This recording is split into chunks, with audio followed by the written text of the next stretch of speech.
The second book of Moses, called Exodus, chapter 1. Now these are the names of the children of Israel which came into Egypt. Every man in his household came with Jacob: Reuben, Simeon, Levi, and Judah, Issachar, Zebulun, and Benjamin, Dan, and Naphtali, Gad, and Asher. And all the souls that came out of the lions of Jacob were 70 souls, for Joseph was in Egypt already. And Joseph died, and all his brethren, and all that generation.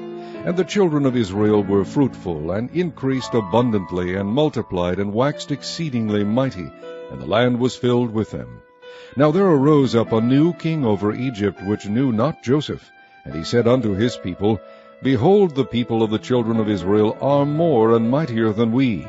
Come on, let us deal wisely with them, lest they multiply. And it come to pass that, when there falleth out any war, they join also unto our enemies, and fight against us, and so get them up out of the land. Therefore they did set over them taskmasters, to afflict them with their burdens. And they built for Pharaoh treasure cities, Pithom and Ramses. But the more they afflicted them, the more they multiplied and grew, and they were grieved because of the children of Israel. And the Egyptians made the children of Israel to serve with rigor, and they made their lives bitter with hard bondage in mortar and in brick, and in all manner of service in the field. All their service wherein they made them serve was with rigor. And the king of Egypt spake to the Hebrew midwives, of which the name of the one was Shiphrah, and the name of the other Puah. And he said, When ye do the office of a midwife to the Hebrew women, and see them upon the stools, if it be a son, then ye shall kill him, but if it be a daughter, then she shall live.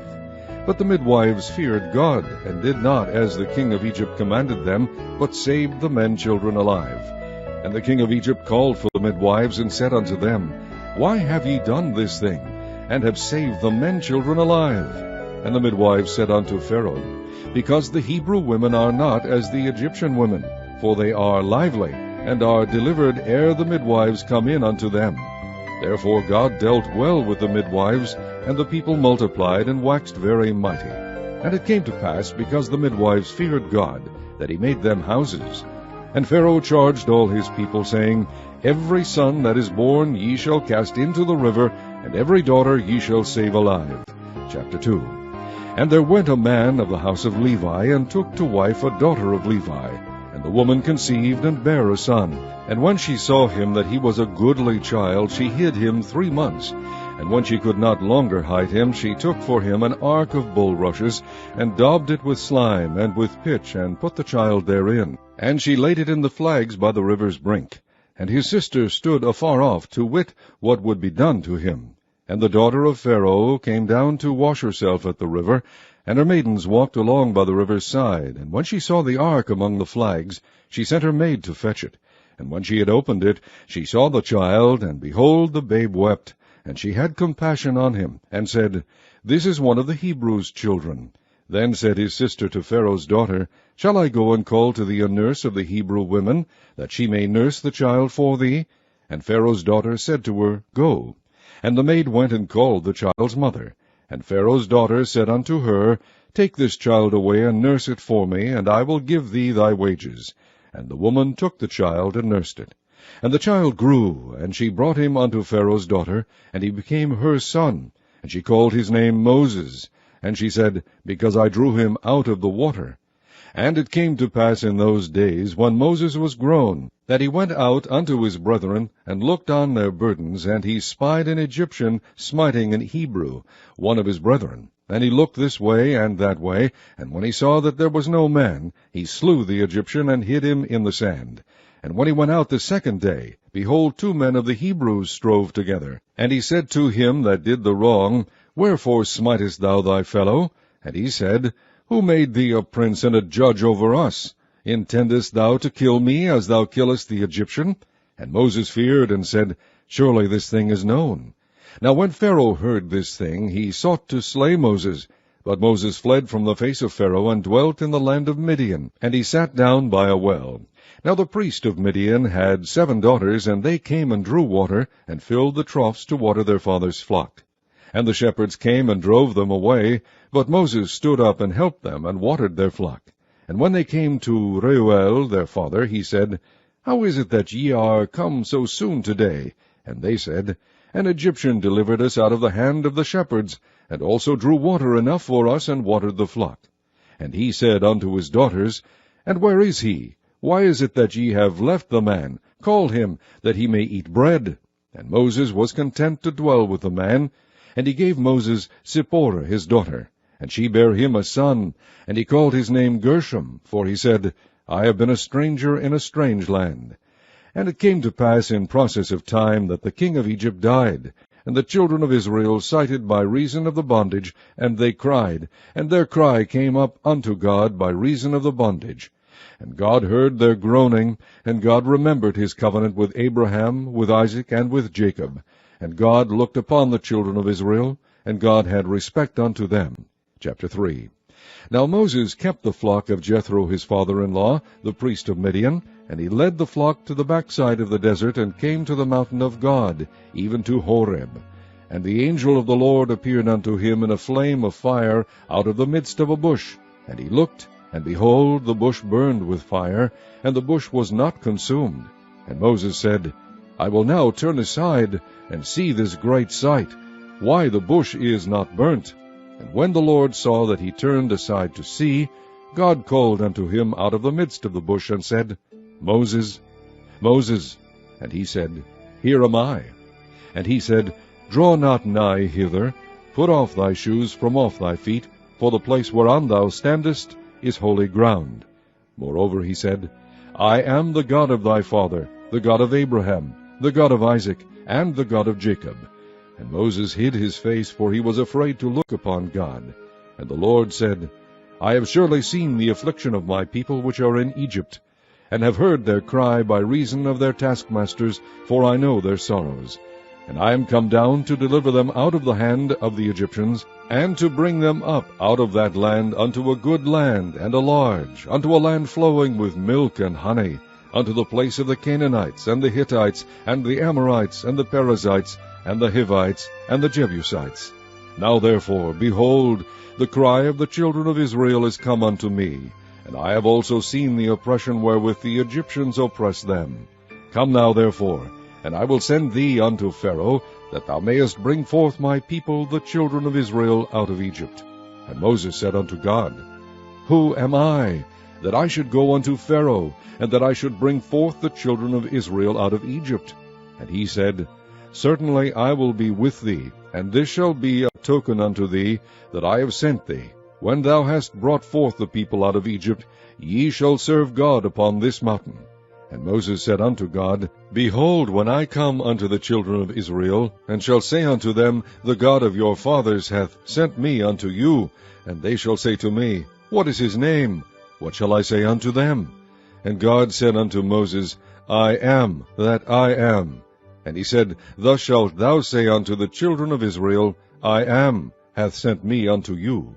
And God said moreover unto Moses, Thus shalt thou say unto the children of Israel, The Lord God of your fathers, the God of Abraham, the God of Isaac, and the God of Jacob, hath sent me unto you. This is my name forever, and this is my memorial unto all generations. Go and gather the elders of Israel together, and say unto them, The Lord God of your fathers, the God of Abraham, of Isaac, and of Jacob, appeared unto me, saying, I have surely visited you, and seen that which is done to you in Egypt. And I have said, I will bring you up out of the affliction of Egypt unto the land of the Canaanites, and the Hittites, and the Amorites, and the Perizzites, and the Hivites, and the Jebusites, unto a land flowing with milk and honey. And they shall hearken to thy voice, and thou shalt come, thou and the elders of Egypt, unto the king of Egypt, and ye shall say unto him, The Lord God of the Hebrews hath met with us. And now let us go, we beseech thee, 3 days' journey into the wilderness, that we may sacrifice to the Lord our God. And I am sure that the king of Egypt will not let you go, no, not by a mighty hand. And I will stretch out my hand, and smite Egypt with all my wonders, which I will do in the midst thereof, and after that he will let you go. And I will give this people favor in the sight of the Egyptians. And it shall come to pass that, when ye go, ye shall not go empty. But every woman shall borrow of her neighbor, and of her that sojourneth in her house, jewels of silver, and jewels of gold, and raiment, and ye shall put them upon your sons, and upon your daughters, and ye shall spoil the Egyptians. Chapter 4. And Moses answered and said, But behold, they will not believe me, nor hearken unto my voice, for they will say, The Lord hath not appeared unto thee. And the Lord said unto him, What is that in thine hand? And he said, A rod. And he said, Cast it on the ground. And he cast it on the ground, and it became a serpent, and Moses fled from before it. And the Lord said unto Moses, Put forth thine hand, and take it by the tail. And he put forth his hand, and caught it, and it became a rod in his hand, that they might believe that the Lord God of their fathers, the God of Abraham, the God of Isaac, and the God of Jacob, hath appeared unto thee. And the Lord said furthermore unto him, Put now thine hand into thy bosom.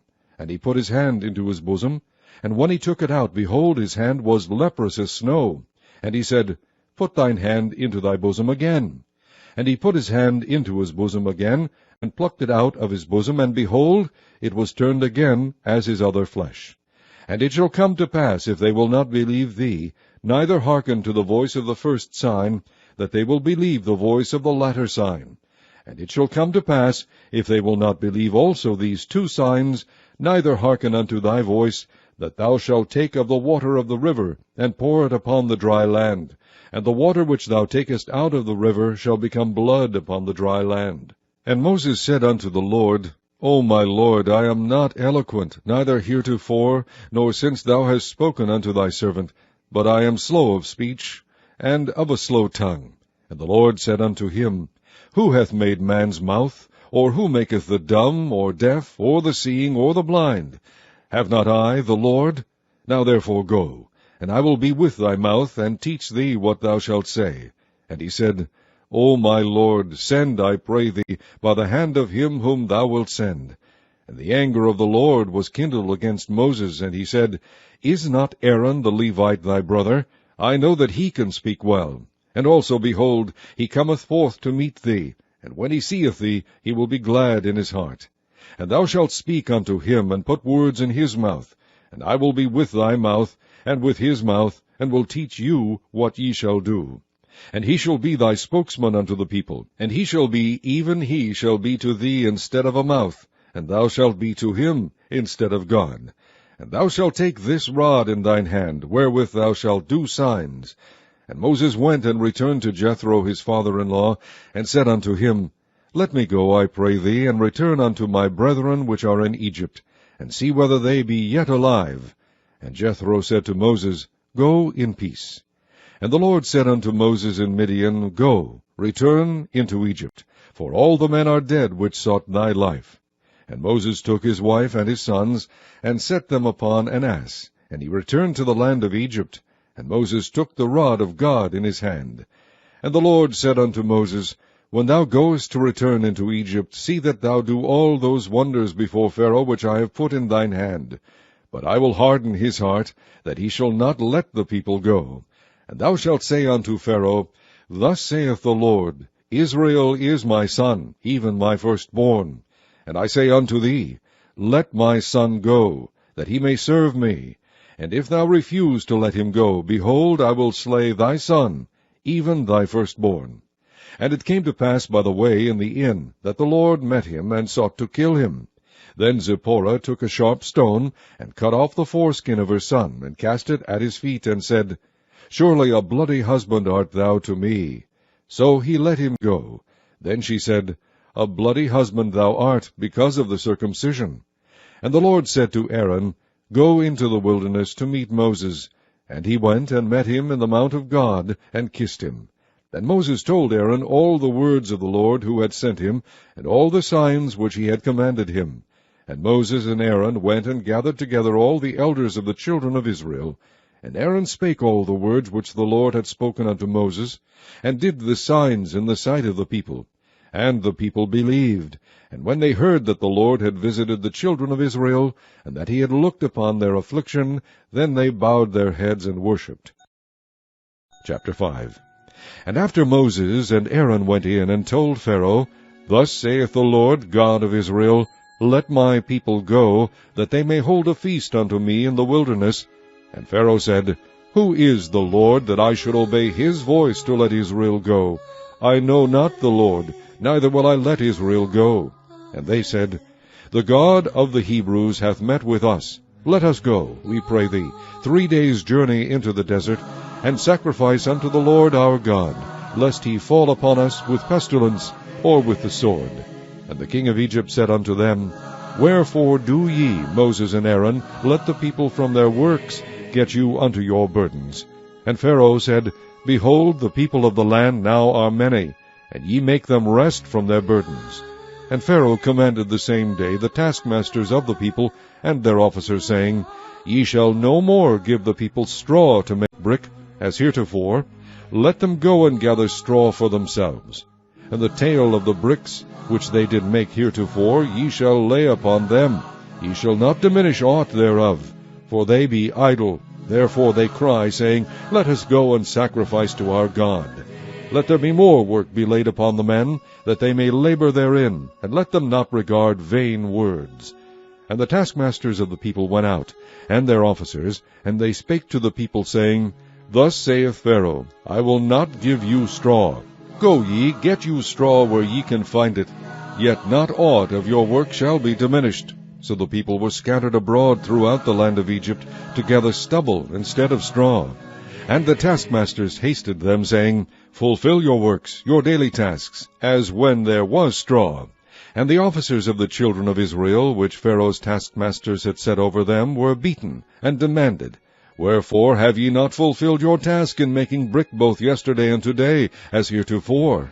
Then the officers of the children of Israel came and cried unto Pharaoh, saying, Wherefore dealest thou thus with thy servants? There is no straw given unto thy servants, and they say to us, Make brick. And behold, thy servants are beaten, but the fault is in thine own people. But he said, Ye are idle, ye are idle. Therefore ye say, Let us go and do sacrifice to the Lord. Go therefore now and work, for there shall no straw be given you, yet shall ye deliver the tale of bricks. And the officers of the children of Israel did see that they were in evil case, after it was said, Ye shall not minish aught from your bricks of your daily task. And they met Moses and Aaron, who stood in the way, as they came forth from Pharaoh. And they said unto them, The Lord look upon you, and judge, because ye have made our savour to be abhorred in the eyes of Pharaoh, and in the eyes of his servants, to put a sword in their hand to slay us. And Moses returned unto the Lord, and said, Lord, wherefore hast thou so evil entreated this people? Why is it that thou hast sent me? For since I came to Pharaoh to speak in thy name, he hath done evil to this people, neither hast thou delivered thy people at all. Chapter 6. Then the Lord said unto Moses, Now shalt thou see what I will do to Pharaoh. For with a strong hand shall he let them go, and with a strong hand shall he drive them out of his land. And God spake unto Moses, and said unto him, I am the Lord. And I appeared unto Abraham, unto Isaac, and unto Jacob, by the name of God Almighty. But by my name, Jehovah, was I not known to them. And I have also established my covenant with them, to give them the land of Canaan, the land of their pilgrimage, wherein they were strangers. And I have also heard the groaning of the children of Israel, whom the Egyptians keep in bondage, and I have remembered my covenant. Wherefore say unto the children of Israel, I am the Lord, and I will bring you out from under the burdens of the Egyptians, and I will rid you out of their bondage, and I will redeem you with a stretched out arm, and with great judgments. And I will take you to me for a people, and I will be to you a God. And ye shall know that I am the Lord your God, which bringeth you out from under the burdens of the Egyptians. And I will bring you in unto the land, concerning the which I did swear to give it to Abraham, to Isaac, and to Jacob, and I will give it you for an heritage. I am the Lord. And Moses spake so unto the children of Israel, but they hearkened not unto Moses for anguish of spirit, and for cruel bondage. And the Lord spake unto Moses, saying, Go in, speak unto Pharaoh king of Egypt, that he let the children of Israel go out of his land. And Moses spake before the Lord, saying, Behold, the children of Israel have not hearkened unto me. How then shall Pharaoh hear me, who am of uncircumcised lips? And the Lord spake unto Moses and unto Aaron, and gave them a charge unto the children of Israel, and unto Pharaoh king of Egypt, to bring the children of Israel out of the land of Egypt. These be the heads of their fathers' houses, The sons of Reuben, the firstborn of Israel, Hanoch, and Palu, Hezron, and Carmi. These be the families of Reuben.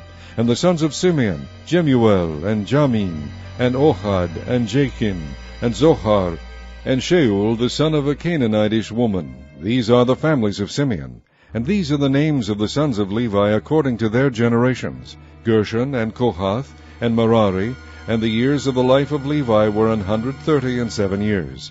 The sons of Gershon, Libni, and Shimei, according to their families. And the sons of Kohath, Amram, and Ishar, and Hebron, and Uzziel. And the years of the life of Kohath were 133 years. And the sons of Merari, Mahali, and Mushi. These are the families of Levi according to their generations. And Amram took him Jochebed, his father's sister, to wife, and she bare him Aaron and Moses. And the years of the life of Amram were 137 years.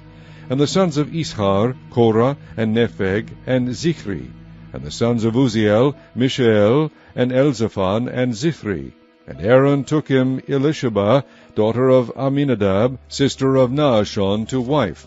And she bare him Nadab, and Abihu, Eleazar, and Ithamar.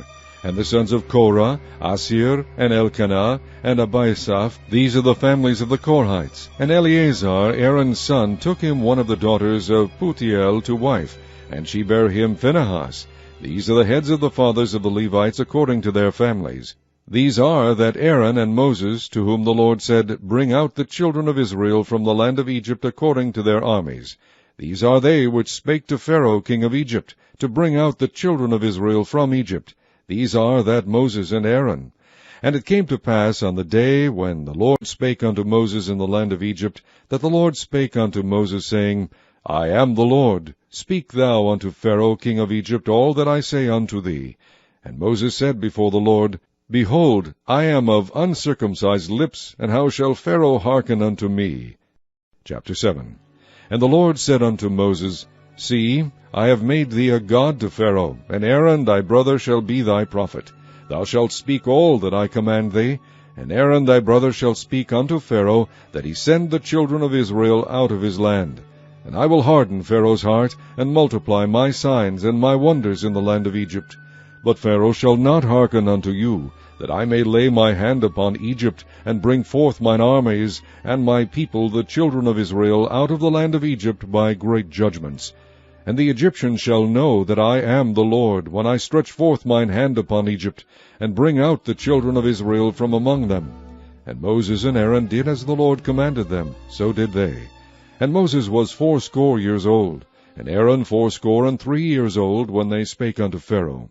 And the Lord spake unto Moses and unto Aaron, saying, When Pharaoh shall speak unto you, saying, Shew a miracle for you, then thou shalt say unto Aaron, Take thy rod, and cast it before Pharaoh, and it shall become a serpent. And Moses and Aaron went in unto Pharaoh, and they did so as the Lord had commanded. And Aaron cast down his rod before Pharaoh and before his servants, and it became a serpent. Then Pharaoh also called the wise men and the sorcerers. Now the magicians of Egypt, they also did in like manner with their enchantments. For they cast down every man his rod, and they became serpents. But Aaron's rod swallowed up their rods. And he hardened Pharaoh's heart, that he hearkened not unto them, as the Lord had said. And the Lord said unto Moses, Pharaoh's heart is hardened, he refuseth to let the people go. Get thee unto Pharaoh in the morning. Lo, he goeth out unto the water, and thou shalt stand by the river's brink against he come. And the rod which was turned to a serpent shalt thou take in thine hand.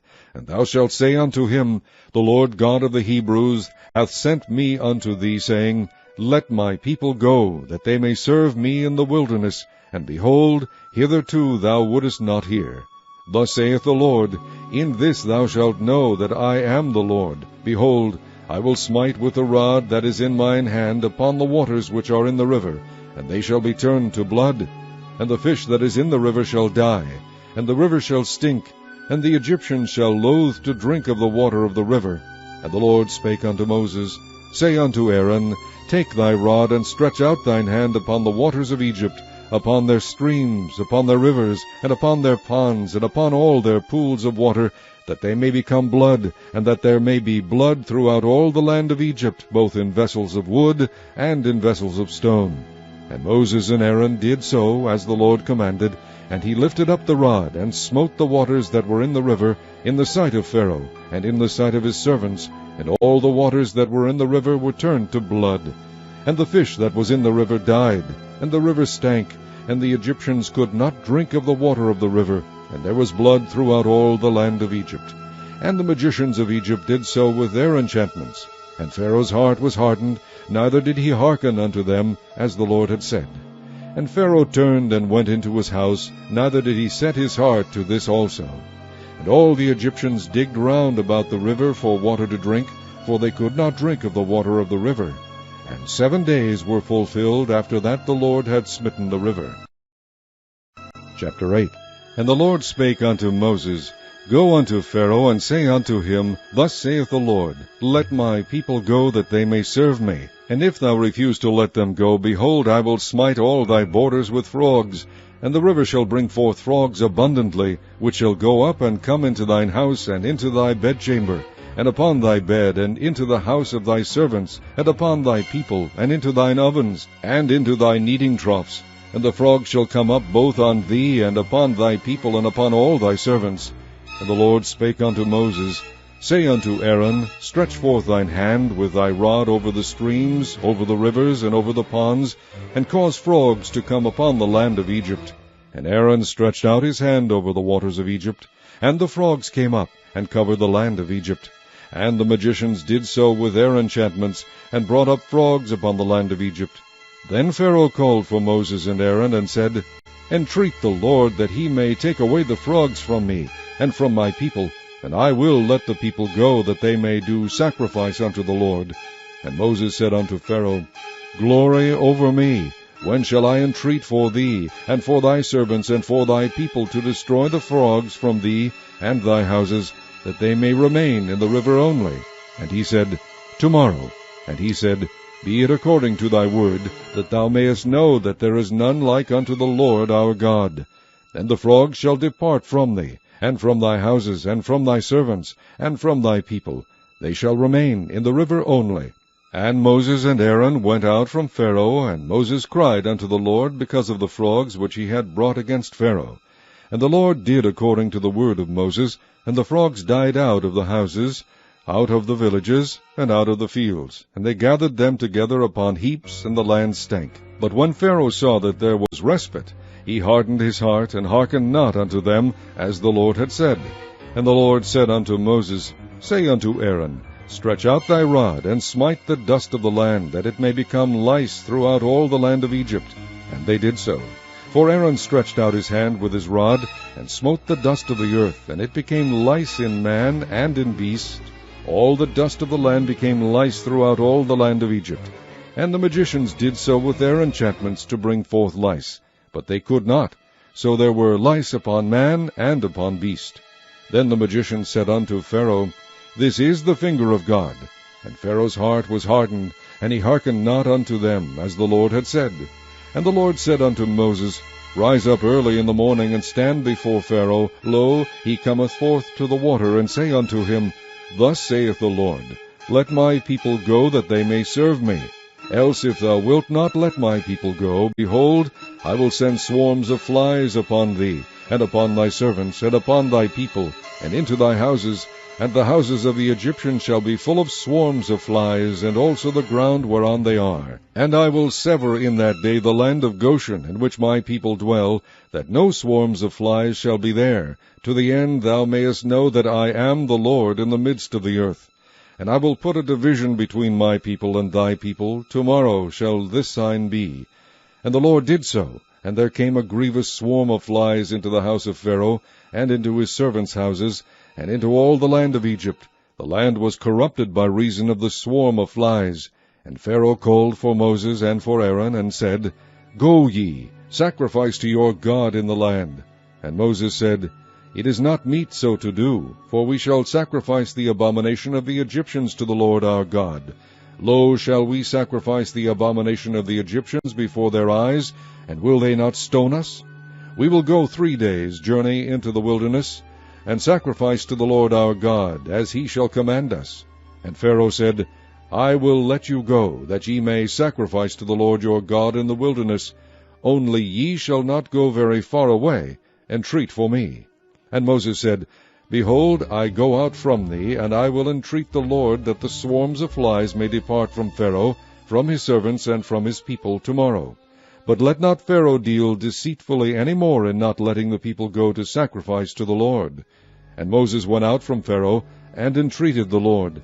And the Lord did according to the word of Moses, and he removed the swarms of flies from Pharaoh, from his servants, and from his people. There remained not one. And Pharaoh hardened his heart at this time also, neither would he let the people go. Chapter 9. Then the Lord said unto Moses, Go in unto Pharaoh, and tell him, Thus saith the Lord God of the Hebrews, Let my people go, that they may serve me. For if thou refuse to let them go, and wilt hold them still, behold, the hand of the Lord is upon thy cattle which is in the field, upon the horses, upon the asses, upon the camels, upon the oxen, and upon the sheep.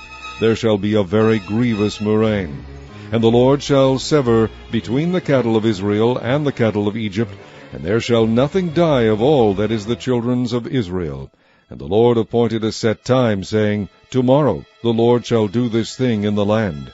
And the Lord did that thing on the morrow, and all the cattle of Egypt died, but of the cattle of the children of Israel died not one. And Pharaoh sent, and behold, there was not one of the cattle of the Israelites dead. And the heart of Pharaoh was hardened, and he did not let the people go. And the Lord said unto Moses and unto Aaron, Take to you handfuls of ashes of the furnace, and let Moses sprinkle it toward the heaven in the sight of Pharaoh, and it shall become small dust in all the land of Egypt, and shall be a boil breaking forth with blains upon man and upon beast throughout all the land of Egypt. And they took ashes of the furnace, and stood before Pharaoh, and Moses sprinkled it up toward heaven, and it became a boil breaking forth with blains upon man and upon beast. And the magicians could not stand before Moses because of the boils, for the boil was upon the magicians, and upon all the Egyptians. And the Lord hardened the heart of Pharaoh, and he hearkened not unto them, as the Lord had spoken unto Moses. And the Lord said unto Moses, Rise up early in the morning, and stand before Pharaoh, and say unto him, Thus saith the Lord God of the Hebrews, Let my people go, that they may serve me. For I will at this time send all my plagues upon thine heart, and upon thy servants, and upon thy people, that thou mayest know that there is none like me in all the earth. For now I will stretch out my hand, that I may smite thee and thy people with pestilence, and thou shalt be cut off from the earth. And in very deed for this cause have I raised thee up, for to shew in thee my power, and that my name may be declared throughout all the earth. As yet exaltest thou thyself against my people, that thou wilt not let them go. Behold, tomorrow about this time I will cause it to rain a very grievous hail, such as hath not been in Egypt since the foundation thereof even until now. Send therefore now, and gather thy cattle, and all that thou hast in the field, for upon every man and beast which shall be found in the field, and shall not be brought home, the hail shall come down upon them, and they shall die. He that feared the word of the Lord among the servants of Pharaoh made his servants and his cattle flee into the houses. And he that regarded not the word of the Lord left his servants and his cattle in the field. And the Lord said unto Moses, Stretch forth thine hand toward heaven, that there may be hail in all the land of Egypt, upon man, and upon beast, and upon every herb of the field, throughout the land of Egypt. And Moses stretched forth his rod toward heaven, and the Lord sent thunder and hail, and the fire ran along upon the ground, and the Lord rained hail upon the land of Egypt. So there was hail, and fire mingled with the hail, very grievous, such as there was none like it in all the land of Egypt since it became a nation. And the hail smote throughout all the land of Egypt all that was in the field, both man and beast. And the hail smote every herb of the field, and brake every tree of the field. Only in the land of Goshen, where the children of Israel were, was there no hail. And Pharaoh sent and called for Moses and Aaron, and said unto them, I have sinned this time. The Lord is righteous, and I and my people are wicked. Entreat the Lord, for it is enough, that there be no more mighty thunderings and hail, and I will let you go, and ye shall stay no longer. And Moses said unto him, As soon as I am gone out of the city, I will spread abroad my hands unto the Lord, and the thunder shall cease, neither shall there be any more hail, that thou mayest know how that the earth is the Lord's. But as for thee and thy servants, I know that ye will not yet fear the Lord God. And the flax and the barley were smitten, for the barley was in the ear, and the flax was bold. But the wheat and the rye were not smitten, for they were not grown up. And Moses went out of the city from Pharaoh, and spread abroad his hands unto the Lord. And the thunders and hail ceased, and the rain was not poured upon the earth. And when Pharaoh saw that the rain and the hail and the thunders were ceased, he sinned yet more, and hardened his heart, he and his servants.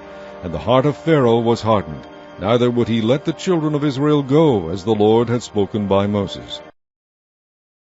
Chapter 10.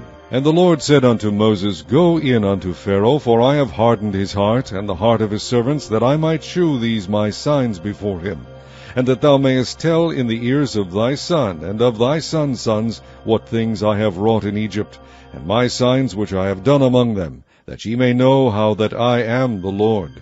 And Moses and Aaron came in unto Pharaoh, and said unto him, Thus saith the Lord God of the Hebrews, How long wilt thou refuse to humble thyself before me? Let my people go, that they may serve me. Else if thou refuse to let my people go, behold, tomorrow will I bring the locusts into thy coast, and they shall cover the face of the earth, that one cannot be able to see the earth, and they shall eat the residue of that which is escaped, which remaineth unto you from the hail, and shall eat every tree which groweth for you out of the field. And they shall fill thy houses, and the houses of all thy servants, and the houses of all the Egyptians, which neither thy fathers nor thy fathers' fathers have seen, since the day that they were upon the earth unto this day. And he turned himself and went out from Pharaoh. And Pharaoh's servants said unto him, How long shall this man be a snare unto us? Let the men go, that they may serve the Lord their God. Knowest thou not yet that Egypt is destroyed? And Moses and Aaron were brought again unto Pharaoh, and he said unto them, Go, serve the Lord your God. But who are they that shall go? And Moses said, We will go with our young and with our old, with our sons and with our daughters, with our flocks and with our herds we will go, for we must hold a feast unto the Lord. And he said unto them, Let the Lord be so with you, as I will let you go, and your little ones, look to it, for evil is before you. Not so. Go now ye that are men, and serve the Lord, for that ye did desire. And they were driven out from Pharaoh's presence. And the Lord said unto Moses, Stretch out thine hand over the land of Egypt for the locusts, that they may come up upon the land of Egypt, and eat every herb of the land, even all that the hail hath left. And Moses stretched forth his rod over the land of Egypt, and the Lord brought an east wind upon the land all that day, and all that night, and when it was morning, the east wind brought the locusts. And the locusts went up over all the land of Egypt, and rested in all the coasts of Egypt. Very grievous were they. Before them there were no such locusts as they, neither after them shall be such. For they covered the face of the whole earth, so that the land was darkened. And they did eat every herb of the land, and all the fruit of the trees which the hail had left. And there remained not any green thing in the trees, or in the herbs of the field, through all the land of Egypt. Then Pharaoh called for Moses and Aaron in haste, and he said, I have sinned against the Lord your God, and against you. Now therefore forgive, I pray thee, my sin only this once, and entreat the Lord your God, that he may take away from me this death only. And he went out from Pharaoh, and entreated the Lord. And the Lord turned a mighty strong west wind, which took away the locusts, and cast them into the Red Sea. There remained not one locust in all the coasts of Egypt. But the Lord hardened Pharaoh's heart, so that he would not let the children of Israel go. And the Lord said unto Moses, Stretch out thine hand toward heaven, that there may be darkness over the land of Egypt, even darkness which may be felt. And Moses stretched forth his hand toward heaven, and there was a thick darkness in all the land of Egypt 3 days. They saw not one another, neither rose any from his place for 3 days. But all the children of Israel had light in their dwellings. And Pharaoh called unto Moses, and said, Go ye, serve the Lord, only let your flocks and your herds be stayed, let your little ones also go with you. And Moses said, Thou must give us also sacrifices and burnt offerings, that we may sacrifice unto the Lord our God. Our cattle also shall go with us. There shall not be an hoof be left behind. For thereof must we take to serve the Lord our God, and we know not with what we must serve the Lord until we come thither. But the Lord hardened Pharaoh's heart, and he would not let them go. And Pharaoh said unto him, Get thee from me, take heed to thyself, see my face no more, for in that day thou seest my face, thou shalt die. And Moses said, Thou hast spoken well, I will see thy face again no more. Chapter 11. And the Lord said unto Moses, Yet will I bring one plague more upon Pharaoh and upon Egypt. Afterwards he will let you go hence. When he shall let you go, he shall surely thrust you out hence altogether. Speak now in the ears of the people, and let every man borrow of his neighbor, and every woman of her neighbor, jewels of silver and jewels of gold. And the Lord gave the people favor in the sight of the Egyptians. Moreover, the man Moses was very great in the land of Egypt, in the sight of Pharaoh's servants, and in the sight of the people. And Moses said, Thus saith the Lord, About midnight will I go out into the midst of Egypt, and all the firstborn in the land of Egypt shall die, from the firstborn of Pharaoh that sitteth upon his throne, even unto the firstborn of the maidservant that is behind the mill, and all the firstborn of beasts. And there shall be a great cry throughout all the land of Egypt, such as there was none like it, nor shall be like it any more. But against any of the children of Israel shall not a dog move his tongue, against man or beast, that ye may know how that the Lord doth put a difference between the Egyptians and Israel. And all these thy servants shall come down unto me, and bow down themselves unto me, saying, Get thee out, and all the people that follow thee. And after that I will go out. And he went out from Pharaoh in a great anger. And the Lord said unto Moses, Pharaoh shall not hearken unto you, that my wonders may be multiplied in the land of Egypt.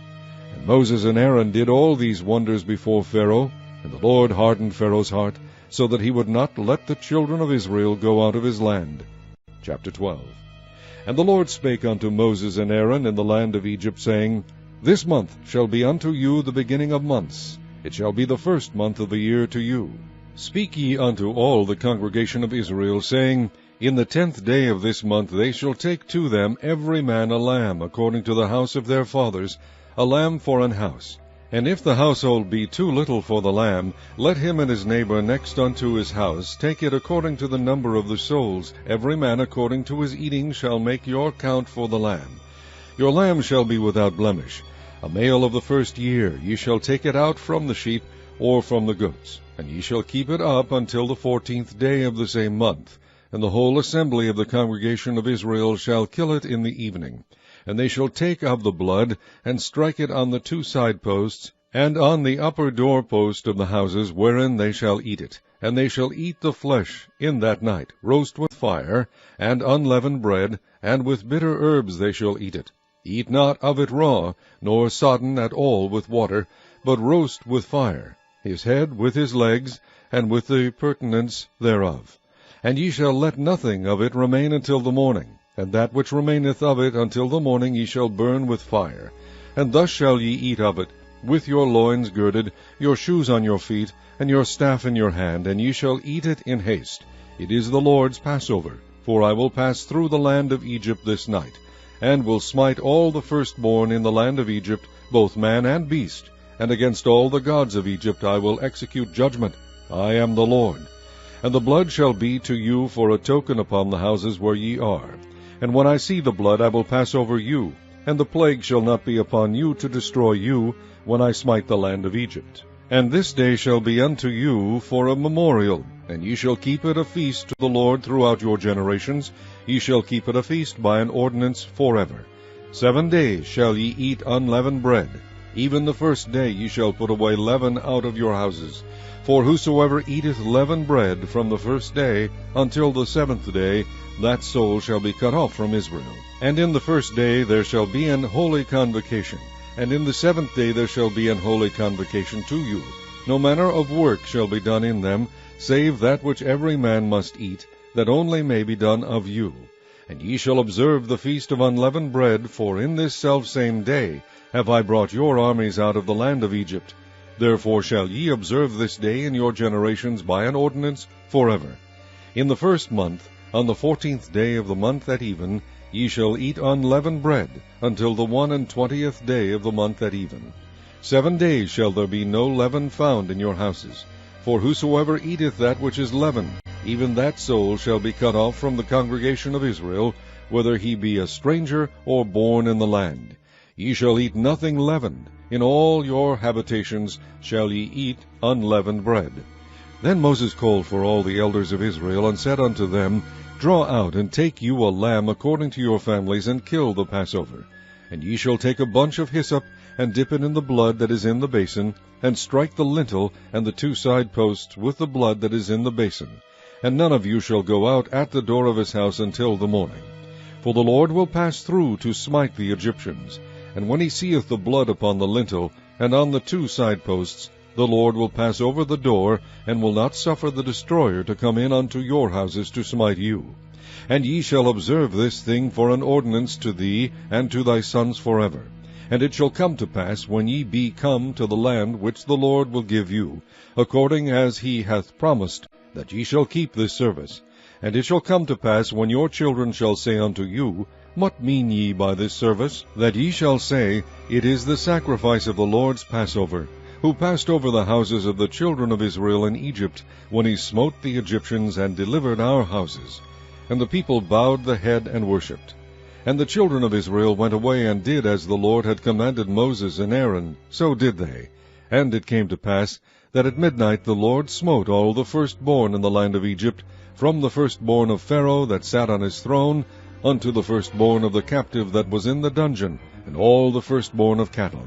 And Pharaoh rose up in the night, he and all his servants, and all the Egyptians, and there was a great cry in Egypt, for there was not a house where there was not one dead.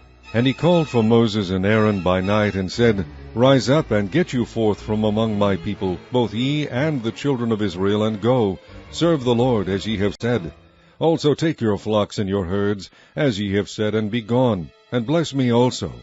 And the Egyptians were urgent upon the people, that they might send them out of the land in haste, for they said, We be all dead men. And the people took their dough before it was leavened, their kneading troughs being bound up in their clothes upon their shoulders.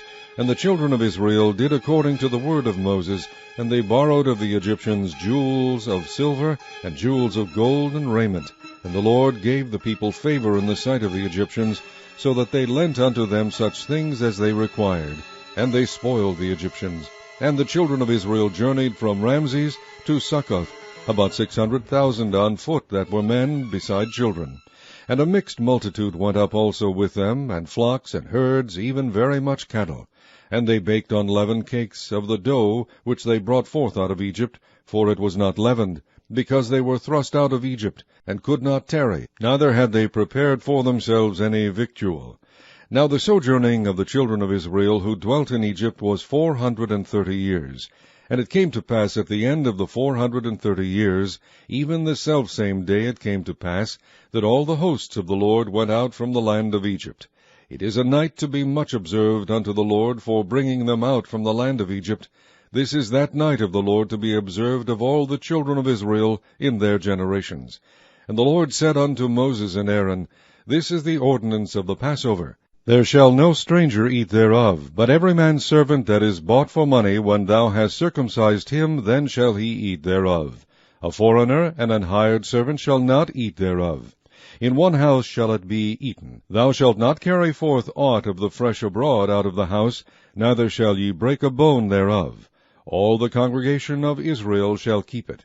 And when a stranger shall sojourn with thee, and will keep the Passover to the Lord, let all his males be circumcised, and then let him come near and keep it. And he shall be as one that is born in the land, for no uncircumcised person shall eat thereof. One law shall be to him that is homeborn, and unto the stranger that sojourneth among you. Thus did all the children of Israel, as the Lord commanded Moses and Aaron, so did they. And it came to pass, the selfsame day, that the Lord did bring the children of Israel out of the land of Egypt by their armies. Chapter 13. And the Lord spake unto Moses, saying, Sanctify unto me all the firstborn, whatsoever openeth the womb among the children of Israel, both of man and of beast, it is mine. And Moses said unto the people, Remember this day, in which ye came out from Egypt, out of the house of bondage. For by strength of hand the Lord brought you out from this place. There shall no leavened bread be eaten. This day came ye out in the month Abib. And it shall be, when the Lord shall bring thee into the land of the Canaanites, and the Hittites, and the Amorites, and the Hivites, and the Jebusites, which he sware unto thy fathers to give thee, a land flowing with milk and honey, that thou shalt keep this service in this month. 7 days thou shalt eat unleavened bread, and in the 7th day shall be a feast to the Lord. Unleavened bread shall be eaten 7 days, and there shall no leavened bread be seen with thee, neither shall there be leaven seen with thee in all thy quarters. And thou shalt shew thy son in that day, saying, This is done because of that which the Lord did unto me when I came forth out of Egypt. And it shall be for a sign unto thee upon thine hand, and for a memorial between thine eyes, that the Lord's law may be in thy mouth. For with a strong hand hath the Lord brought thee out of Egypt. Thou shalt therefore keep this ordinance in his season from year to year. And it shall be, when the Lord shall bring thee into the land of the Canaanites, as he sware unto thee and to thy fathers, and shall give it thee, that thou shalt set apart unto the Lord all that openeth the matrix, and every firstling that cometh of a beast which thou hast, the male shall be the Lord's. And every firstling of an ass thou shalt redeem with a lamb. And if thou wilt not redeem it, then thou shalt break his neck, and all the firstborn of man among thy children shalt thou redeem. And it shall be, when thy son asketh thee in time to come, saying, What is this? That thou shalt say unto him, By strength of hand the Lord brought us out from Egypt, from the house of bondage. And it came to pass, when Pharaoh would hardly let us go, that the Lord slew all the firstborn in the land of Egypt, both the firstborn of man and the firstborn of beast. Therefore I sacrifice to the Lord all that openeth the matrix, being males, but all the firstborn of my children I redeem. And it shall be for a token upon thine hand, and for frontlets between thine eyes, for by strength of hand the Lord brought us forth out of Egypt. And it came to pass, when Pharaoh had let the people go, that God led them not through the way of the land of the Philistines, although that was near. For God said, Lest peradventure the people repent when they see war, and they return to Egypt. But God led the people about through the way of the wilderness of the Red Sea. And the children of Israel went up harnessed out of the land of Egypt. And Moses took the bones of Joseph with him, for he had straitly sworn the children of Israel, saying, God will surely visit you, and ye shall carry up my bones away hence with you. And they took their journey from Succoth, and encamped in Etham, in the edge of the wilderness. And the Lord went before them by day in a pillar of a cloud, to lead them the way, and by night in a pillar of fire, to give them light, to go by day and night. He took not away the pillar of the cloud by day, nor the pillar of fire by night, from before the people. Chapter 14. And the Lord spake unto Moses, saying, Speak unto the children of Israel, that they turn and encamp before Pihahiroth, between Migdol and the sea, over against Baal-zephon. Before it shall ye encamp by the sea. For Pharaoh will say of the children of Israel, They are entangled in the land, the wilderness hath shut them in. And I will harden Pharaoh's heart, that he shall follow after them. And I will be honored upon Pharaoh, and upon all his host, that the Egyptians may know that I am the Lord. And they did so. And it was told the king of Egypt that the people fled, and the heart of Pharaoh and of his servants was turned against the people. And they said, Why have we done this, that we have let Israel go from serving us? And he made ready his chariot, and took his people with him. And he took 600 chosen chariots, and all the chariots of Egypt, and captains over every one of them. And the Lord hardened the heart of Pharaoh king of Egypt, and he pursued after the children of Israel. And the children of Israel went out with an high hand.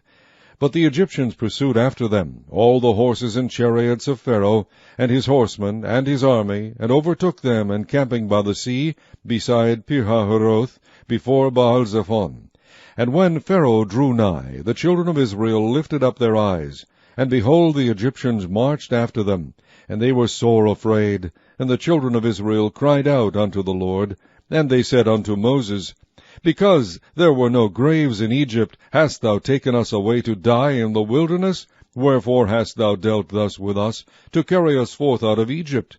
Is not this the word that we did tell thee in Egypt, saying, Let us alone, that we may serve the Egyptians? For it had been better for us to serve the Egyptians, than that we should die in the wilderness.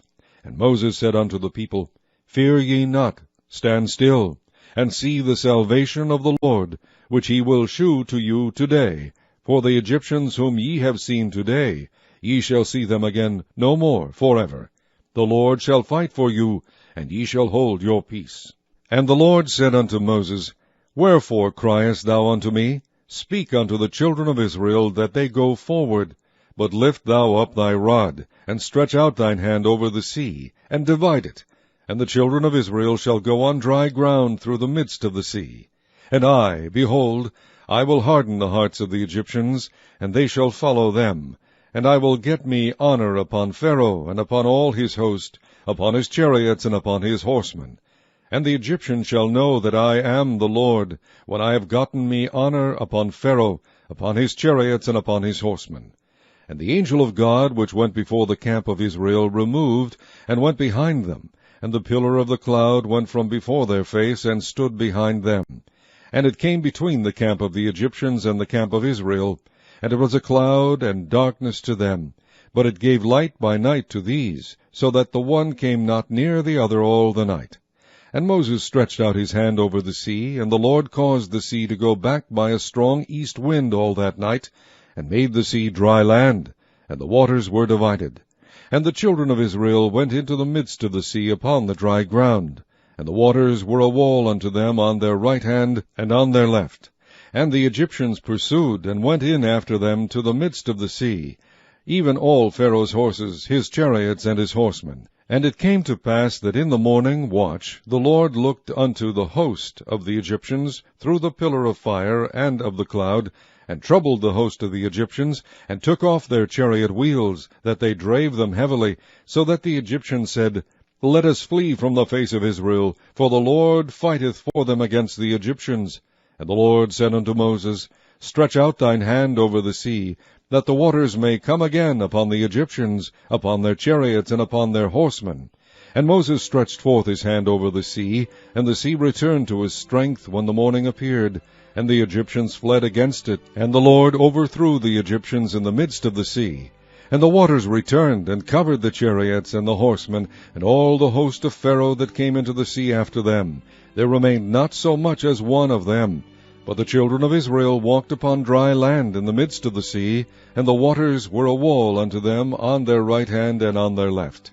Thus the Lord saved Israel that day out of the hand of the Egyptians, and Israel saw the Egyptians dead upon the seashore. And Israel saw that great work which the Lord did upon the Egyptians, and the people feared the Lord, and believed the Lord and his servant Moses. Chapter 15. Then sang Moses and the children of Israel this song unto the Lord, and spake, saying, I will sing unto the Lord, for he hath triumphed gloriously. The horse and his rider hath he thrown into the sea. The Lord is my strength and song, and he is become my salvation. He is my God, and I will prepare him an habitation, my father's God, and I will exalt him. The Lord is a man of war, the Lord is his name.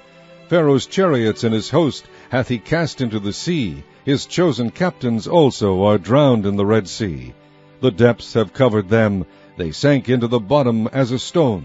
Thy right hand, O Lord, is become glorious in power. Thy right hand, O Lord, hath dashed in pieces the enemy. And in the greatness of thine excellency thou hast overthrown them that rose up against thee. Thou sentest forth thy wrath, which consumed them as stubble. And with the blast of thy nostrils the waters were gathered together. The floods stood upright as an heap, and the depths were congealed in the heart of the sea.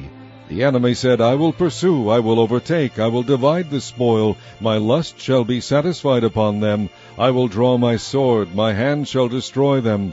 Thou didst blow with thy wind, the sea covered them. They sank as lead in the mighty waters. Who is like unto thee, O Lord, among the gods? Who is like thee, glorious in holiness, fearful in praises, doing wonders? Thou stretched out thy right hand, the earth swallowed them. Thou in thy mercy hast led forth the people which thou hast redeemed. Thou hast guided them in thy strength unto thy holy habitation. The people shall hear, and be afraid. Sorrow shall take hold on the inhabitants of Palestina. Then the dukes of Edom shall be amazed. The mighty men of Moab, trembling, shall take hold upon them. All the inhabitants of Canaan shall melt away. Fear and dread shall fall upon them. By the greatness of thine arm they shall be as still as a stone, till thy people pass over, O Lord, till the people pass over which thou hast purchased. Thou shalt bring them in, and plant them in the mountain of thine inheritance, in the place, O Lord, which thou hast made for thee to dwell in the sanctuary, O Lord, which thy hands have established. The Lord shall reign forever and ever. For the horse of Pharaoh went in with his chariots and with his horsemen into the sea, and the Lord brought again the waters of the sea upon them. But the children of Israel went on dry land in the midst of the sea. And Miriam the prophetess, the sister of Aaron, took a timbrel in her hand, and all the women went out after her with timbrels and with dances. And Miriam answered them, Sing ye to the Lord, for he hath triumphed gloriously. The horse and his rider hath he thrown into the sea. So Moses brought Israel from the Red Sea, and they went out into the wilderness of Shur. And they went 3 days in the wilderness, and found no water. And when they came to Marah, they could not drink of the waters of Marah, for they were bitter. Therefore the name of it was called Marah. And the people murmured against Moses, saying, What shall we drink? And he cried unto the Lord, and the Lord shewed him a tree, which when he had cast into the waters were made sweet. There he made for them a statute and an ordinance, and there he proved them, and said, If thou wilt diligently hearken to the voice of the Lord thy God, and wilt do that which is right in his sight, and wilt give ear to his commandments, and keep all his statutes, I will put none of these diseases upon thee, which I have brought upon the Egyptians, for I am the Lord that healeth thee. And they came to Elim, where were 12 wells of water, and 70 palm trees, and they encamped there by the waters. Chapter 16. And they took their journey from Elim, and all the congregation of the children of Israel came unto the wilderness of Sin, which is between Elim and Sinai, on the 15th day of the 2nd month after their departing out of the land of Egypt. And the whole congregation of the children of Israel murmured against Moses and Aaron in the wilderness. And the children of Israel said unto them, Would to God we had died by the hand of the Lord in the land of Egypt, when we sat by the flesh pots, and when we did eat bread to the full, for ye have brought us forth into this wilderness to kill this whole assembly with hunger. Then said the Lord unto Moses, Behold, I will rain bread from heaven for you, and the people shall go out and gather a certain rate every day, that I may prove them, whether they will walk in my law or no. And it shall come to pass that on the 6th day they shall prepare that which they bring in, and it shall be twice as much as they gather daily. And Moses and Aaron said unto all the children of Israel, At even, then ye shall know that the Lord hath brought you out from the land of Egypt. And in the morning, then ye shall see the glory of the Lord, for that he heareth your murmurings against the Lord. And what are we, that ye murmur against us? And Moses said, This shall be, when the Lord shall give you in the evening flesh to eat, and in the morning bread to the full, for that the Lord heareth your murmurings which ye murmur against him. And what are we? Your murmurings are not against us, but against the Lord. And Moses spake unto Aaron, Say unto all the congregation of the children of Israel, Come near before the Lord, for he hath heard your murmurings.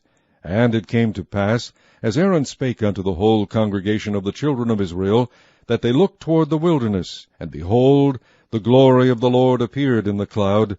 And the Lord spake unto Moses, saying, I have heard the murmurings of the children of Israel. Speak unto them, saying, At even ye shall eat flesh, and in the morning ye shall be filled with bread, and ye shall know that I am the Lord your God. And it came to pass that at even the quails came up, and covered the camp, and in the morning the dew lay around about the host. And when the dew that lay was gone up, behold, upon the face of the wilderness there lay a small round thing, as small as the hoarfrost on the ground. And when the children of Israel saw it, they said one to another, It is manna, for they wist not what it was. And Moses said unto them, This is the bread which the Lord hath given you to eat. This is the thing which the Lord hath commanded. Gather of it every man according to his eating, an omer for every man, according to the number of your persons. Take ye every man for them which are in his tents.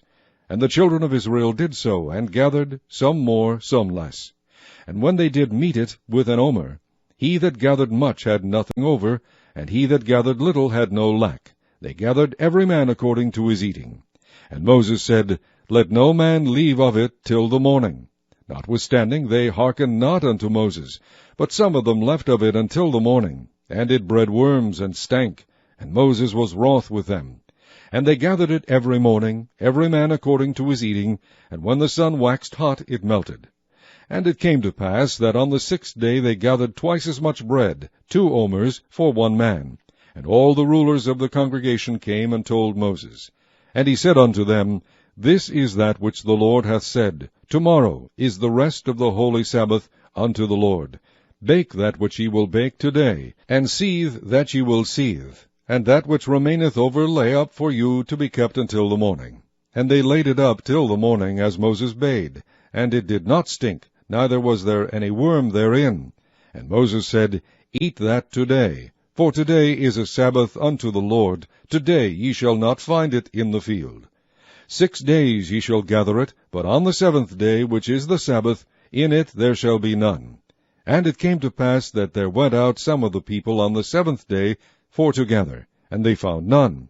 And the Lord said unto Moses, How long refuse ye to keep my commandments and my laws? See, for that the Lord hath given you the Sabbath, therefore he giveth you on the 6th day the bread of 2 days. Abide ye every man in his place, let no man go out of his place on the 7th day. So the people rested on the 7th day. And the house of Israel called the name thereof manna, and it was like coriander seed, white, and the taste of it was like wafers made with honey. And Moses said, This is the thing which the Lord commandeth. Fill an omer of it to be kept for your generations, that they may see the bread wherewith I have fed you in the wilderness, when I brought you forth from the land of Egypt. And Moses said unto Aaron, Take a pot, and put an omer full of manna therein, and lay it up before the Lord to be kept for your generations. As the Lord commanded Moses, so Aaron laid it up before the testimony to be kept. And the children of Israel did eat manna 40 years, until they came to a land inhabited. They did eat manna until they came unto the borders of the land of Canaan. Now an omer is the 10th part of an ephah. Chapter 17. And all the congregation of the children of Israel journeyed from the wilderness of Sin after their journeys, according to the commandment of the Lord, and pitched in Rephidim, and there was no water for the people to drink. Wherefore the people did chide with Moses, and said, Give us water that we may drink. And Moses said unto them, Why chide ye with me? Wherefore do ye tempt the Lord? And the people thirsted there for water. And the people murmured against Moses, and said, Wherefore is this that thou hast brought us up out of Egypt, to kill us and our children and our cattle with thirst? And Moses cried unto the Lord, saying, What shall I do unto this people? They be almost ready to stone me. And the Lord said unto Moses, Go on before the people, and take with thee of the elders of Israel, and thy rod wherewith thou smotest the river, take in thine hand, and go. Behold, I will stand before thee there upon the rock in Horeb, and thou shalt smite the rock, and there shall come water out of it, that the people may drink. And Moses did so in the sight of the elders of Israel. And he called the name of the place Massah and Meribah, because of the chiding of the children of Israel, and because they tempted the Lord, saying, Is the Lord among us or not? Then came Amalek, and fought with Israel in Rephidim. And Moses said unto Joshua, Choose us out men, and go out, fight with Amalek tomorrow. I will stand on the top of the hill with the rod of God in mine hand. So Joshua did as Moses had said to him, and fought with Amalek, and Moses, Aaron, and Hur went up to the top of the hill. And it came to pass, when Moses held up his hand, that Israel prevailed, and when he let down his hand, Amalek prevailed. But Moses' hands were heavy, and they took a stone, and put it under him, and he sat thereon. And Aaron and Hur stayed up his hands, the one on the one side, and the other on the other side, and his hands were steady until the going down of the sun. And Joshua discomfited Amalek and his people with the edge of the sword. And the Lord said unto Moses, Write this for a memorial in a book, and rehearse it in the ears of Joshua, for I will utterly put out the remembrance of Amalek from under heaven. And Moses built an altar, and called the name of it Jehovah Nissi. For he said, Because the Lord hath sworn that the Lord will have war with Amalek from generation to generation. Chapter 18. When Jethro, the priest of Midian, Moses' father-in-law, heard of all that God had done for Moses and for Israel his people, and that the Lord had brought Israel out of Egypt, Then Jethro, Moses' father-in-law, took up Zipporah, Moses' wife, after he had sent her back, and her 2 sons, of which the name of the one was Gershom, for he said, I have been an alien in a strange land. And the same of the other was Eleazar, for the God of my father, said he, was mine help, and delivered me from the sword of Pharaoh. And Jethro, Moses' father-in-law, came with his sons and his wife unto Moses into the wilderness, where he encamped at the mount of God. And he said unto Moses, I, thy father-in-law Jethro, am come unto thee, and thy wife, and her 2 sons with her. And Moses went out to meet his father-in-law, and did obeisance, and kissed him, and they asked each other of their welfare, and they came into the tent. And Moses told his father-in-law all that the Lord had done unto Pharaoh and to the Egyptians for Israel's sake, and all the travail that had come upon them by the way, and how the Lord delivered them. And Jethro rejoiced for all the goodness which the Lord had done to Israel, whom he had delivered out of the hand of the Egyptians. And Jethro said, Blessed be the Lord, who hath delivered you out of the hand of the Egyptians, and out of the hand of Pharaoh, who hath delivered the people from under the hand of the Egyptians. Now I know that the Lord is greater than all gods, for in the thing wherein they dealt proudly he was above them. And Jethro, Moses' father-in-law, took a burnt offering and sacrifices for God, and Aaron came, and all the elders of Israel, to eat bread with Moses' father-in-law before God. And it came to pass on the morrow that Moses sat to judge the people, and the people stood by Moses from the morning unto the evening. And when Moses' father-in-law saw all that he did to the people, he said, What is this thing that thou doest to the people? Why sittest thou thyself alone, and all the people stand by thee from morning unto even? And Moses said unto his father-in-law, Because the people come unto me to inquire of God. When they have a matter, they come unto me, and I judge between one and another, and I do make them know the statutes of God and his laws. And Moses' father-in-law said unto him, The thing that thou doest is not good. Thou wilt surely wear away, both thou and this people that is with thee, for this thing is too heavy for thee. Thou art not able to perform it thyself alone. Hearken now unto my voice. I will give thee counsel, and God shall be with thee. Be thou for the people to Godward, that thou mayest bring the causes unto God. And thou shalt teach them ordinances and laws, and shalt shew them the way wherein they must walk, and the work that they must do. Moreover, thou shalt provide out of all the people able men, such as fear God, men of truth, hating covetousness, and place such over them, to be rulers of thousands, and rulers of hundreds, rulers of 50s, and rulers of 10s. And let them judge the people at all seasons. And it shall be that every great matter they shall bring unto thee, but every small matter they shall judge. So shall it be easier for thyself, and they shall bear the burden with thee. If thou shalt do this thing, and God command thee so, then thou shalt be able to endure, and all this people shall also go to their place in peace. So Moses hearkened to the voice of his father-in-law, and did all that he had said. And Moses chose able men out of all Israel, and made them heads over the people, rulers of thousands, rulers of hundreds, rulers of 50s, and rulers of 10s. And they judged the people at all seasons. The hard causes they brought unto Moses, but every small matter they judged themselves. And Moses let his father-in-law depart, and he went his way into his own land. Chapter 19. In the 3rd month, when the children of Israel were gone forth out of the land of Egypt, the same day came they into the wilderness of Sinai. For they were departed from Rephidim, and were come to the desert of Sinai, and had pitched in the wilderness. And there Israel camped before the mount. And Moses went up unto God, and the Lord called unto him out of the mountain, saying, Thus shalt thou say to the house of Jacob, and tell the children of Israel, Ye have seen what I did unto the Egyptians, and how I bare you on eagle's wings, and brought you unto myself. Now therefore, if ye will obey my voice indeed, and keep my covenant, then ye shall be a peculiar treasure unto me above all people, for all the earth is mine. And ye shall be unto me a kingdom of priests, and an holy nation. These are the words which thou shalt speak unto the children of Israel. And Moses came and called for the elders of the people, and laid before their faces all these words which the Lord commanded him. And all the people answered together and said, All that the Lord hath spoken we will do. And Moses returned the words of the people unto the Lord. And the Lord said unto Moses, Lo, I come unto thee in a thick cloud, that the people may hear when I speak with thee, and believe thee forever. And Moses told the words of the people unto the Lord.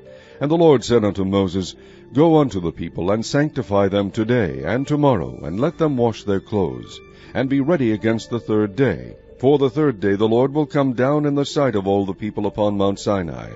And thou shalt set bounds unto the people round about, saying, Take heed to yourselves that ye go not up into the mount, or touch the border of it. Whosoever toucheth the mount shall be surely put to death. There shall not an hand touch it, but he shall surely be stoned, or shot through. Whether it be beast or man, it shall not live. When the trumpet soundeth long, they shall come up to the mount. And Moses went down from the mount unto the people, and sanctified the people, and they washed their clothes. And he said unto the people, Be ready against the third day, come not at your wives. And it came to pass on the third day in the morning, that there were thunders and lightnings, and a thick cloud upon the mount, and the voice of the trumpet exceeding loud, so that all the people that was in the camp trembled. And Moses brought forth the people out of the camp to meet with God, and they stood at the nether part of the mount. And Mount Sinai was altogether on a smoke, because the Lord descended upon it in fire, and the smoke thereof ascended as the smoke of a furnace, and the whole mount quaked greatly. And when the voice of the trumpet sounded long, and waxed louder and louder, Moses spake, and God answered him by a voice. And the Lord came down upon Mount Sinai, on the top of the mount. And the Lord called Moses up to the top of the mount, and Moses went up. And the Lord said unto Moses, Go down, charge the people, lest they break through unto the Lord to gaze, and many of them perish. And let the priests also, which come near to the Lord, sanctify themselves, lest the Lord break forth upon them. And Moses said unto the Lord, The people cannot come up to Mount Sinai, for thou chargest us, saying, Set bounds about the mount, and sanctify it. And the Lord said unto him, Away, get thee down, and thou shalt come up, thou and Aaron with thee. But let not the priests and the people break through to come up unto the Lord, lest he break forth upon them. So Moses went down unto the people, and spake unto them. Chapter 20. And God spake all these words, saying, I am the Lord thy God, which have brought thee out of the land of Egypt, out of the house of bondage. Thou shalt have no other gods before me. Thou shalt not make unto thee any graven image, or any likeness of anything that is in heaven above, or that is in the earth beneath, or that is in the water under the earth. Thou shalt not bow down thyself to them, nor serve them. For I, the Lord thy God, am a jealous God, visiting the iniquity of the fathers upon the children unto the third and fourth generation of them that hate me, and shewing mercy unto thousands of them that love me, and keep my commandments. Thou shalt not take the name of the Lord thy God in vain, for the Lord will not hold him guiltless that taketh his name in vain. Remember the Sabbath day, to keep it holy. 6 days shalt thou labor, and do all thy work. But the seventh day is the Sabbath of the Lord thy God. In it thou shalt not do any work, thou, nor thy son, nor thy daughter, thy manservant, nor thy maidservant, nor thy cattle, nor thy stranger that is within thy gates. For in 6 days the Lord made heaven and earth, the sea, and all that in them is, and rested the seventh day. Wherefore the Lord blessed the Sabbath day, and hallowed it. Honor thy father and thy mother, that thy days may be long upon the land which the Lord thy God giveth thee. Thou shalt not kill. Thou shalt not commit adultery. Thou shalt not steal. Thou shalt not bear false witness against thy neighbor. Thou shalt not covet thy neighbor's house. Thou shalt not covet thy neighbor's wife, nor his manservant, nor his maidservant, nor his ox, nor his ass, nor anything that is thy neighbor's. And all the people saw the thunderings, and the lightnings, and the noise of the trumpet, and the mountain smoking. And when the people saw it, they removed, and stood afar off. And they said unto Moses, Speak thou with us, and we will hear. But let not God speak with us, lest we die. And Moses said unto the people, Fear not, for God is come to prove you, and that his fear may be before your faces, that ye sin not. And the people stood afar off, and Moses drew near unto the thick darkness where God was. And the Lord said unto Moses, Thus thou shalt say unto the children of Israel, Ye have seen that I have talked with you from heaven. Ye shall not make with me gods of silver, neither shall ye make unto you gods of gold. An altar of earth thou shalt make unto me, and shalt sacrifice thereon thy burnt offerings, and thy peace offerings, thy sheep and thine oxen. In all places where I record my name I will come unto thee, and I will bless thee. And if thou wilt make me an altar of stone, thou shalt not build it of hewn stone, for if thou lift up thy tool upon it, thou hast polluted it. Neither shalt thou go up by steps unto mine altar, that thy nakedness be not discovered thereon. Chapter 21. Now these are the judgments which thou shalt set before them. If thou buy an Hebrew servant, 6 years he shall serve, and in the 7th he shall go out free for nothing. If he came in by himself, he shall go out by himself. If he were married, then his wife shall go out with him. If his master have given him a wife, and she have borne him sons or daughters, the wife and her children shall be her master's, and he shall go out by himself. And if the servant shall plainly say, I love my master, my wife, and my children, I will not go out free, then his master shall bring him unto the judges. He shall also bring him to the door, or unto the door post, and his master shall bore his ear through with an awl, and he shall serve him forever. And if a man sell his daughter to be a maidservant, she shall not go out, as the menservants do. If she please not her master, who hath betrothed her to himself, then shall he let her be redeemed. To sell her unto a strange nation he shall have no power, seeing he hath dealt deceitfully with her. And if he have betrothed her unto his son, he shall deal with her after the manner of daughters. If he take him another wife, her food, her raiment, and her duty of marriage shall be not diminished. And if he do not these 3 unto her, then shall she go out free without money. He that smiteth a man so that he die shall be surely put to death. And if a man lie not in wait, but God deliver him into his hand, then I will appoint thee a place whither he shall flee. But if a man come presumptuously upon his neighbor to slay him with guile, thou shalt take him from mine altar, that he may die. And he that smiteth his father or his mother shall be surely put to death. And he that stealeth a man and selleth him, or if he be found in his hand, he shall surely be put to death. And he that curseth his father or his mother shall surely be put to death. And if men strive together, and one smite another with a stone or with his fist, and he die not, but keepeth his bed, if he rise again and walk abroad upon his staff, then shall he that smote him be quit. Only he shall pay for the loss of his time, and shall cause him to be thoroughly healed. And if a man smite his servant or his maid with a rod, and he die under his hand, he shall be surely punished. Notwithstanding, if he continue a day or 2, he shall not be punished, for he is his money. If men strive and hurt a woman with child, so that her fruit depart from her, and yet no mischief follow, he shall be surely punished, according as the woman's husband will lay upon him, and he shall pay as the judges determine. And if any mischief follow, then thou shalt give life for life, eye for eye, tooth for tooth, hand for hand, foot for foot, burning for burning, wound for wound, stripe for stripe. And if a man smite the eye of his servant or the eye of his maid, that it perish, he shall let him go free for his eye's sake. And if he smite out his manservant's tooth, or his maidservant's tooth, he shall let him go free for his tooth's sake. If an ox gore a man or a woman, that they die, then the ox shall be surely stoned, and his flesh shall not be eaten, but the owner of the ox shall be quit.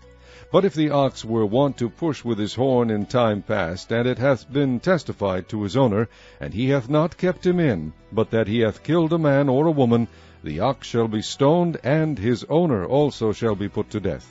If there be laid on him a sum of money, then he shall give for the ransom of his life whatsoever is laid upon him, whether he have gored a son or have gored a daughter. According to this judgment shall it be done unto him. If the ox shall push a manservant or a maidservant, he shall give unto their master 30 shekels of silver, and the ox shall be stoned. And if a man shall open a pit, or if a man shall dig a pit, and not cover it, and an ox or an ass fall therein, the owner of the pit shall make it good, and give money unto the owner of them, and the dead beast shall be his. And if one man's ox hurt another's, that he die, then they shall sell the live ox, and divide the money of it, and the dead ox also they shall divide. Or if it be known that the ox hath used to push in time past, and his owner hath not kept him in, he shall surely pay ox for ox, and the dead shall be his own. Chapter 22. If a man shall steal an ox, or a sheep, and kill it, or sell it, he shall restore 5 oxen for an ox, and 4 sheep for a sheep. If a thief be found breaking up, and be smitten that he die, there shall no blood be shed for him. If the sun be risen upon him, there shall be blood shed for him, for he should make full restitution. If he have nothing, then he shall be sold for his theft. If the theft be certainly found in his hand alive, whether it be ox or ass or sheep, he shall restore double. If a man shall cause a field or vineyard to be eaten, and shall put in his beast, and shall feed in another man's field, of the best of his own field, and of the best of his own vineyard shall he make restitution. If fire break out and catch in thorns, so that the stacks of corn, or the standing corn, or the field, be consumed therewith, he that kindled the fire shall surely make restitution. If a man shall deliver unto his neighbor money or stuff to keep, and it be stolen out of the man's house, if the thief be found, let him pay double. If the thief be not found, then the master of the house shall be brought unto the judges, to see whether he have put his hand unto his neighbor's goods. For all manner of trespass, whether it be for ox, for ass, for sheep, for raiment, or for any manner of lost thing, which another challengeth to be his, the cause of both parties shall come before the judges, and whom the judges shall condemn, he shall pay double unto his neighbor. If a man deliver unto his neighbor an ass, or an ox, or a sheep, or any beast to keep, and it die, or be hurt, or driven away, no man seeing it, then shall an oath of the Lord be between them both, that he hath not put his hand unto his neighbor's goods, and the owner of it shall accept thereof, and he shall not make it good. And if it be stolen from him, he shall make restitution unto the owner thereof. If it be torn in pieces, then let him bring it for witness, and he shall not make good that which was torn. And if a man borrow aught of his neighbor, and it be hurt, or die, the owner thereof being not with it, he shall surely make it good. But if the owner thereof be with it, he shall not make it good, if it be an hired thing, it came for his hire. And if a man entice a maid that is not betrothed, and lie with her, he shall surely endow her to be his wife. And if her father utterly refuse to give her unto him, he shall pay money according to the dowry of virgins. Thou shalt not suffer a witch to live. Whosoever lieth with a beast shall surely be put to death. He that sacrificeth unto any god, save unto the Lord only, he shall be utterly destroyed. Thou shalt neither vex a stranger, nor oppress him, for ye were strangers in the land of Egypt. Ye shall not afflict any widow or fatherless child. If thou afflict them in any wise, and they cry at all unto me, I will surely hear their cry, and my wrath shall wax hot. And I will kill you with the sword, and your wives shall be widows, and your children fatherless. If thou lend money to any of my people that is poor by thee, thou shalt not be to him as an usurer, neither shalt thou lay upon him usury. If thou at all take thy neighbor's raiment to pledge, thou shalt deliver it unto him by that the sun goeth down. For that is his covering only. It is his raiment for his skin, wherein shall he sleep. And it shall come to pass, when he crieth unto me, that I will hear, for I am gracious. Thou shalt not revile the gods, nor curse the ruler of thy people.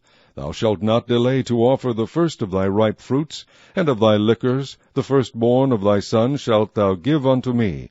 Likewise shalt thou do with thine oxen, and with thy sheep. 7 days it shall be with his dam. On the 8th day thou shalt give it me, and ye shall be holy men unto me, neither shall ye eat any flesh that is torn of beasts in the field. Ye shall cast it to the dogs.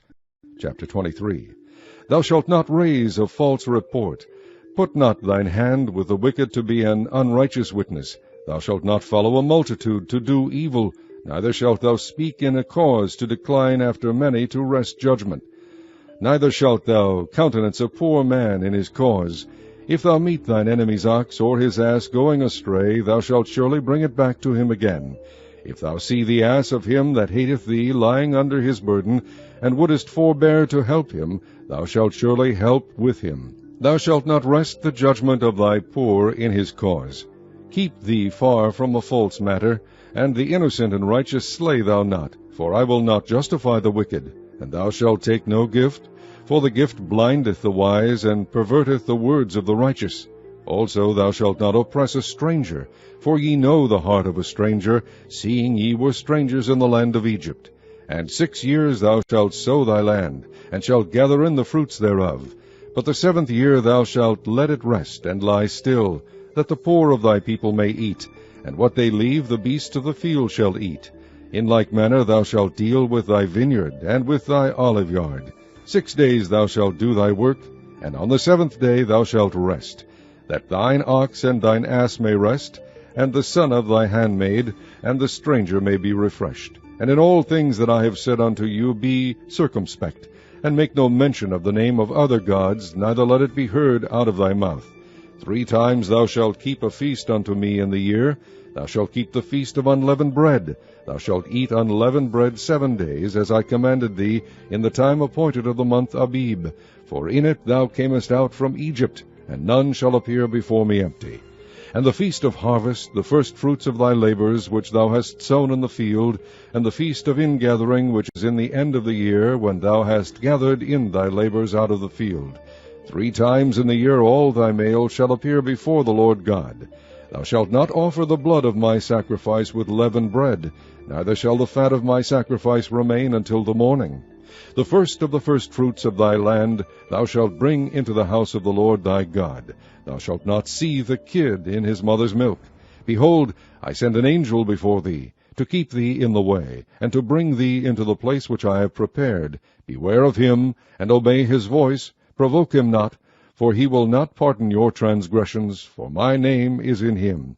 But if thou shalt indeed obey his voice, and do all that I speak, then I will be an enemy unto thine enemies, and an adversary unto thine adversaries.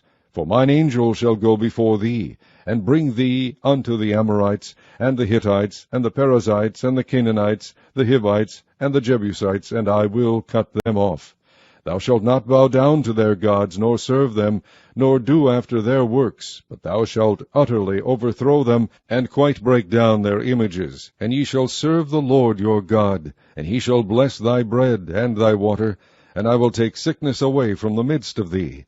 There shall nothing cast their young, nor be barren in thy land. The number of thy days I will fulfill. I will send my fear before thee, and will destroy all the people to whom thou shalt come, and I will make all thine enemies turn their backs unto thee. And I will send hornets before thee, which shall drive out the Hivite, the Canaanite, and the Hittite from before thee. I will not drive them out from before thee in 1 year, lest the land become desolate, and the beasts of the field multiply against thee. By little and little I will drive them out from before thee, until thou be increased, and inherit the land. And I will set thy bounds from the Red Sea even unto the sea of the Philistines, and from the desert unto the river. For I will deliver the inhabitants of the land into your hand, and thou shalt drive them out before thee. Thou shalt make no covenant with them, nor with their gods. They shall not dwell in thy land, lest they make thee sin against me. For if thou serve their gods, it will surely be a snare unto thee. Chapter 24. And he said unto Moses, Come up unto the Lord, thou and Aaron, Nadab, and Abihu, and 70 of the elders of Israel, and worship ye afar off. And Moses alone shall come near the Lord, but they shall not come nigh, neither shall the people go up with him. And Moses came and told the people all the words of the Lord, and all the judgments. And all the people answered with one voice, and said, All the words which the Lord hath said will we do. And Moses wrote all the words of the Lord, and rose up early in the morning, and builded an altar under the hill, and 12 pillars according to the 12 tribes of Israel. And he sent young men of the children of Israel, which offered burnt offerings, and sacrificed peace offerings of oxen unto the Lord. And Moses took half of the blood, and put it in basins, and half of the blood he sprinkled on the altar. And he took the book of the covenant, and read in the audience of the people, and they said, All that the Lord hath said will we do, and be obedient. And Moses took the blood, and sprinkled it on the people, and said, Behold the blood of the covenant which the Lord hath made with you concerning all these words. Then went up Moses and Aaron, Nadab and Abihu, and 70 of the elders of Israel.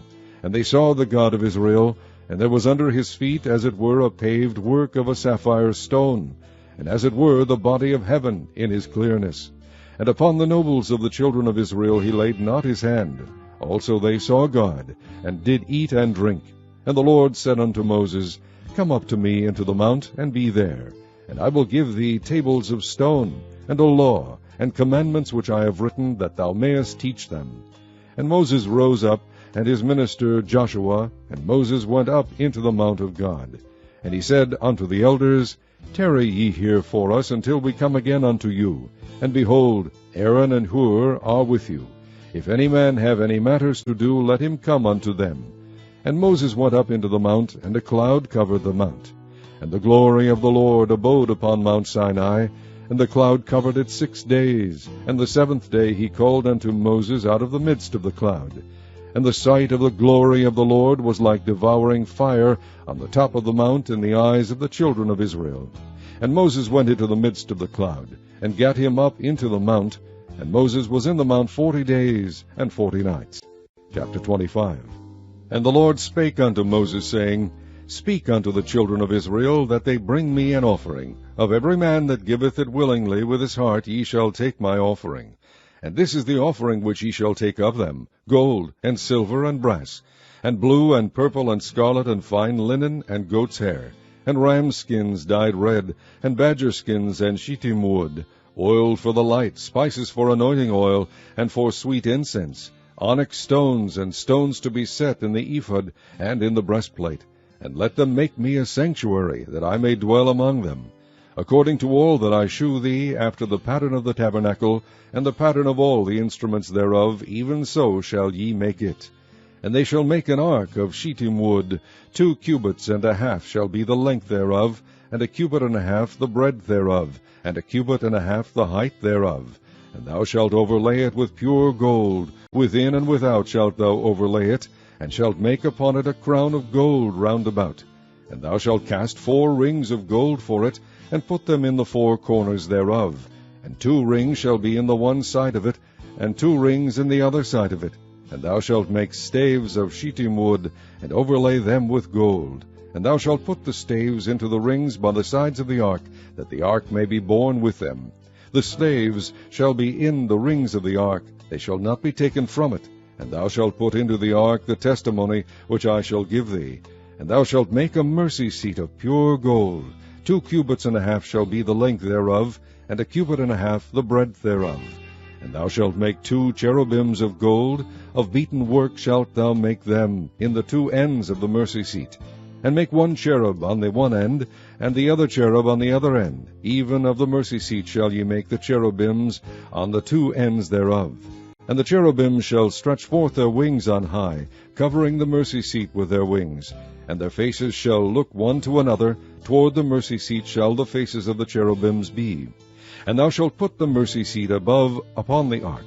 And in the ark thou shalt put the testimony that I shall give thee.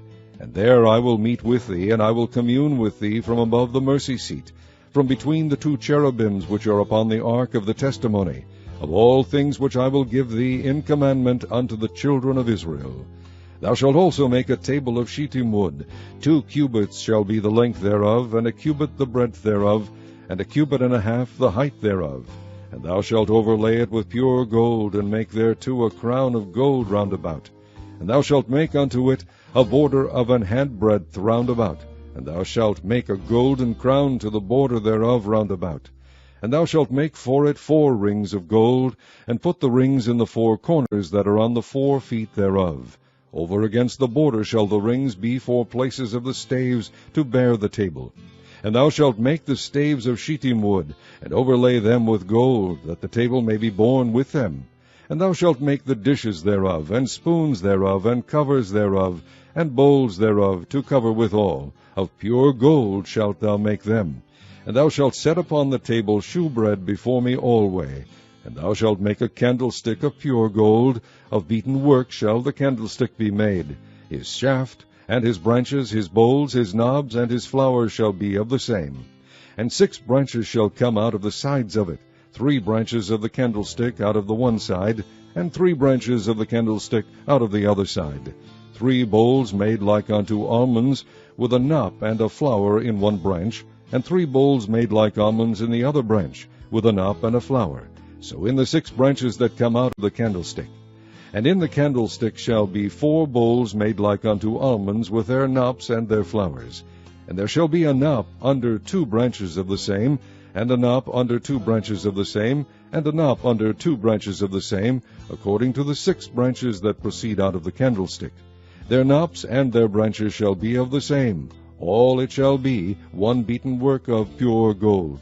And thou shalt make the 7 lamps thereof, and they shall light the lamps thereof, that they may give light over against it. And the tongs thereof and the snuff dishes thereof shall be of pure gold. Of a talent of pure gold shall he make it, with all these vessels. And look that thou make them after their pattern, which was shewed thee in the mount. Chapter 26. Moreover, thou shalt make the tabernacle with 10 curtains of fine twined linen, and blue and purple and scarlet, with cherubims of cunning work shalt thou make them. The length of one curtain shall be 28 cubits, and the breadth of one curtain 4 cubits, and every one of the curtains shall have one measure. The 5 curtains shall be coupled together one to another, and other 5 curtains shall be coupled one to another. And thou shalt make loops of blue upon the edge of the one curtain from the selve edge in the coupling, and likewise shalt thou make in the uttermost edge of another curtain in the coupling of the second. 50 loops shalt thou make in the one curtain, and 50 loops shalt thou make in the edge of the curtain that is in the coupling of the second, that the loops may take hold one of another. And thou shalt make 50 taches of gold, and couple the curtains together with the taches, and it shall be one tabernacle. And thou shalt make curtains of goat's hair to be a covering upon the tabernacle. 11 curtains shalt thou make. The length of one curtain shall be 30 cubits, and the breadth of one curtain 4 cubits, and the 11 curtains shall be all of one measure. And thou shalt couple 5 curtains by themselves, and 6 curtains by themselves, and shalt double the 6th curtain in the forefront of the tabernacle. And thou shalt make 50 loops on the edge of the one curtain that is outmost in the coupling, and 50 loops in the edge of the curtain which coupleth the second. And thou shalt make 50 taches of brass, and put the taches into the loops, and couple the tent together, that it may be one. And the remnant that remaineth of the curtains of the tent, the half curtain that remaineth, shall hang over the back side of the tabernacle, and a cubit on the one side, and a cubit on the other side of that which remaineth in the length of the curtains of the tent. It shall hang over the sides of the tabernacle on this side and on that side to cover it. And thou shalt make a covering for the tent of ram skins dyed red, and a covering above of badger skins. And thou shalt make boards for the tabernacle of shittim wood standing up. 10 cubits shall be the length of a board, and a cubit and a half shall be the breadth of one board. 2 tenons shall there be in one board, set in order one against another. Thus shalt thou make for all the boards of the tabernacle. And thou shalt make the boards for the tabernacle, 20 boards on the south side southward. And thou shalt make 40 sockets of silver under the 20 boards, 2 sockets under one board for his 2 tenons, and 2 sockets under another board for his 2 tenons. And for the second side of the tabernacle on the north side there shall be 20 boards, and there 40 sockets of silver, 2 sockets under one board, and 2 sockets under another board. And for the skies of the tabernacle westward thou shalt make 6 boards, and 2 boards shalt thou make for the corners of the tabernacle in the 2 sides. And they shall be coupled together beneath, and they shall be coupled together above the head of it unto one ring. Thus shall it be for them both, they shall be for the 2 corners. And they shall be 8 boards, and their sockets of silver, 16 sockets, 2 sockets under one board, and 2 sockets under another board. And thou shalt make bars of shittim wood, 5 for the boards of the one side of the tabernacle, and 5 bars for the boards of the other side of the tabernacle, and 5 bars for the boards of the side of the tabernacle, for the 2 sides westward. And the middle bar in the midst of the boards shall reach from end to end. And thou shalt overlay the boards with gold, and make their rings of gold for places for the bars. And thou shalt overlay the bars with gold. And thou shalt rear up the tabernacle according to the fashion thereof which was shewed thee in the mount. And thou shalt make a veil of blue, and purple, and scarlet, and fine twined linen of cunning work, with cherubim shall it be made. And thou shalt hang it upon 4 pillars of shittim wood overlaid with gold. Their hooks shall be of gold, upon the 4 sockets of silver. And thou shalt hang up the veil under the taches, that thou mayest bring in thither within the veil the ark of the testimony. And the veil shall divide unto you between the holy place and the most holy. And thou shalt put the mercy seat upon the ark of the testimony in the most holy place. And thou shalt set the table without the veil, and the candlestick over against the table on the side of the tabernacle toward the south. And thou shalt put the table on the north side. And thou shalt make an hanging for the door of the tent of blue, and purple, and scarlet, and fine twined linen wrought with needlework. And thou shalt make for the hanging 5 pillars of shittim wood, and overlay them with gold, and their hooks shall be of gold, and thou shalt cast 5 sockets of brass for them. Chapter 27. And thou shalt make an altar of shittim wood, 5 cubits long and 5 cubits broad. The altar shall be 4 square, and the height thereof shall be 3 cubits. And thou shalt make the horns of it upon the 4 corners thereof. His horn shall be of the same, and thou shalt overlay it with brass. And thou shalt make his pans to receive his ashes, and his shovels, and his basins, and his flesh hooks, and his fire pans. All the vessels thereof thou shalt make of brass. And thou shalt make for it a grate of network of brass. And upon the net shalt thou make 4 brazen rings in the 4 corners thereof. And thou shalt put it under the compass of the altar beneath, that the net may be even to the midst of the altar. And thou shalt make staves for the altar, staves of shittim wood, and overlay them with brass. And the stave shall be put into the rings, and the stave shall be upon the 2 sides of the altar to bear it. Hollow with boards shalt thou make it, as it was shewed thee in the mount, so shall they make it. And thou shalt make the court of the tabernacle for the south side. Southward there shall be hangings for the court of fine twined linen of 100 cubits long for one side. And the 20 pillars thereof, and their 20 sockets, shall be of brass. The hooks of the pillars and their fillets shall be of silver. And likewise for the north side in length there shall be hangings of 100 cubits long. And his 20 pillars and their 20 sockets of brass, the hooks of the pillars and their fillets of silver. And for the breadth of the court on the west side shall be hangings of 50 cubits, their pillars 10, and their sockets 10. And the breadth of the court on the east side eastward shall be 50 cubits. The hangings of one side of the gate shall be 15 cubits, their pillars 3, and their sockets 3. And on the other side shall be hangings 15 cubits, their pillars 3, and their sockets 3. And for the gate of the court shall be an hanging of 20 cubits of blue, and purple, and scarlet, and fine twined linen wrought with needlework, and their pillars shall be 4, and their sockets 4. All the pillars round about the court shall be filleted with silver. Their hooks shall be of silver, and their sockets of brass. The length of the court shall be 100 cubits, and the breadth 50 everywhere, and the height 5 cubits of fine twined linen, and their sockets of brass. All the vessels of the tabernacle, and all the service thereof, and all the pins thereof, and all the pins of the court, shall be of brass. And thou shalt command the children of Israel that they bring thee pure oil olive beaten for the light, to cause the lamp to burn always. In the tabernacle of the congregation without the veil, which is before the testimony, Aaron and his sons shall order it from evening to morning before the Lord. It shall be a statute forever unto their generations on the behalf of the children of Israel. Chapter 28. And take thou unto thee Aaron thy brother and his sons with him from among the children of Israel, that he may minister unto me in the priest's office, even Aaron, Nadab, and Abihu, Eleazar, and Ithamar, Aaron's sons. And thou shalt make holy garments for Aaron thy brother, for glory and for beauty. And thou shalt speak unto all that are wise-hearted, whom I have filled with the spirit of wisdom, that they may make Aaron's garments to consecrate him, that he may minister unto me in the priest's office. And these are the garments which they shall make: a breastplate, and an ephod, and a robe, and a bordered coat, a mitre, and a girdle. And they shall make holy garments for Aaron thy brother, and his sons, that he may minister unto me in the priest's office. And they shall take gold, and blue, and purple, and scarlet, and fine linen.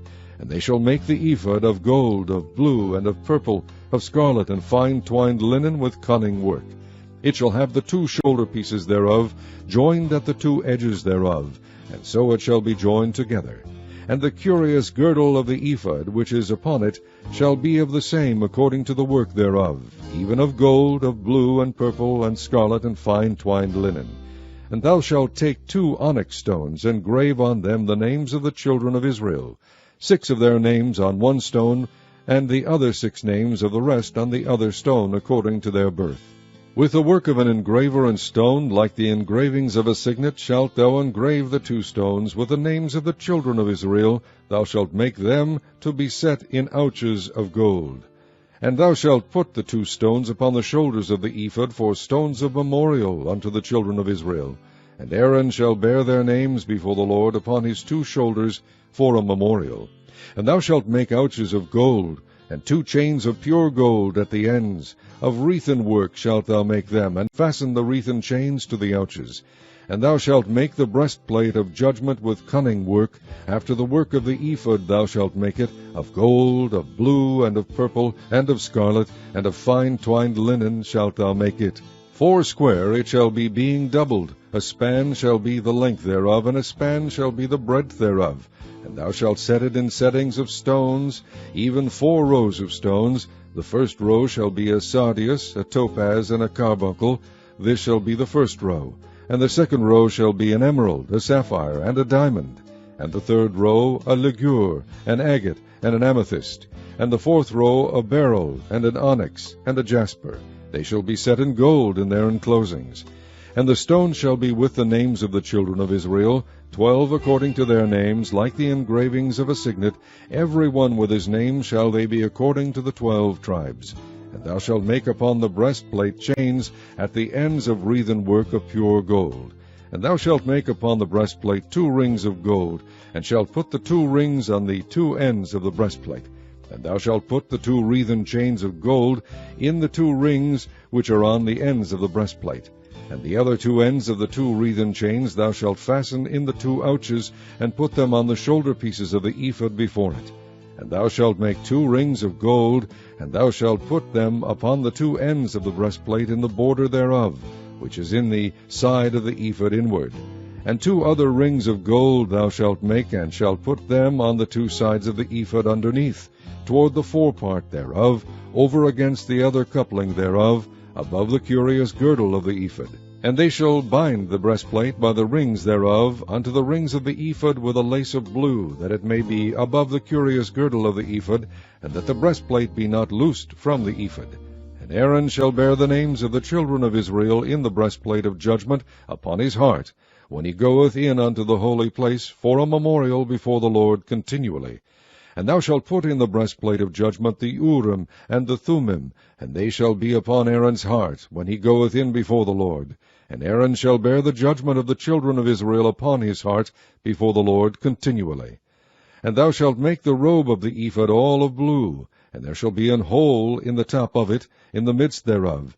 It shall have a binding of woven work round about the hole of it, as it were the hole of a habergeon, that it be not rent. And beneath upon the hem of it thou shalt make pomegranates of blue, and of purple, and of scarlet, round about the hem thereof, and bells of gold between them round about. A gold bell and a pomegranate, a gold bell and a pomegranate, upon the hem of the robe round about. And it shall be upon Aaron to minister, and his sound shall be heard when he goeth in unto the holy place before the Lord, and when he cometh out, that he die not. And thou shalt make a plate of pure gold, and grave upon it, like the engravings of a signet, Holiness to the Lord. And thou shalt put it on a blue lace, that it may be upon the mitre. Upon the forefront of the mitre it shall be. And it shall be upon Aaron's forehead, that Aaron may bear the iniquity of the holy things, which the children of Israel shall hallow in all their holy gifts. And it shall be always upon his forehead, that they may be accepted before the Lord. And thou shalt embroider the coat of fine linen, and thou shalt make the mitre of fine linen, and thou shalt make the girdle of needlework. And for Aaron's sons thou shalt make coats, and thou shalt make for them girdles, and bonnets shalt thou make for them, for glory and for beauty. And thou shalt put them upon Aaron thy brother, and his sons with him, and shalt anoint them, and consecrate them, and sanctify them, that they may minister unto me in the priest's office.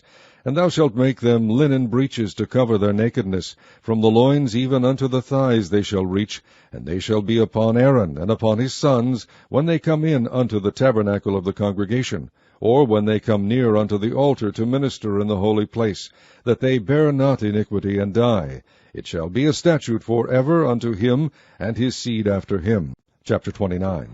And this is the thing that thou shalt do unto them to hallow them, to minister unto me in the priest's office.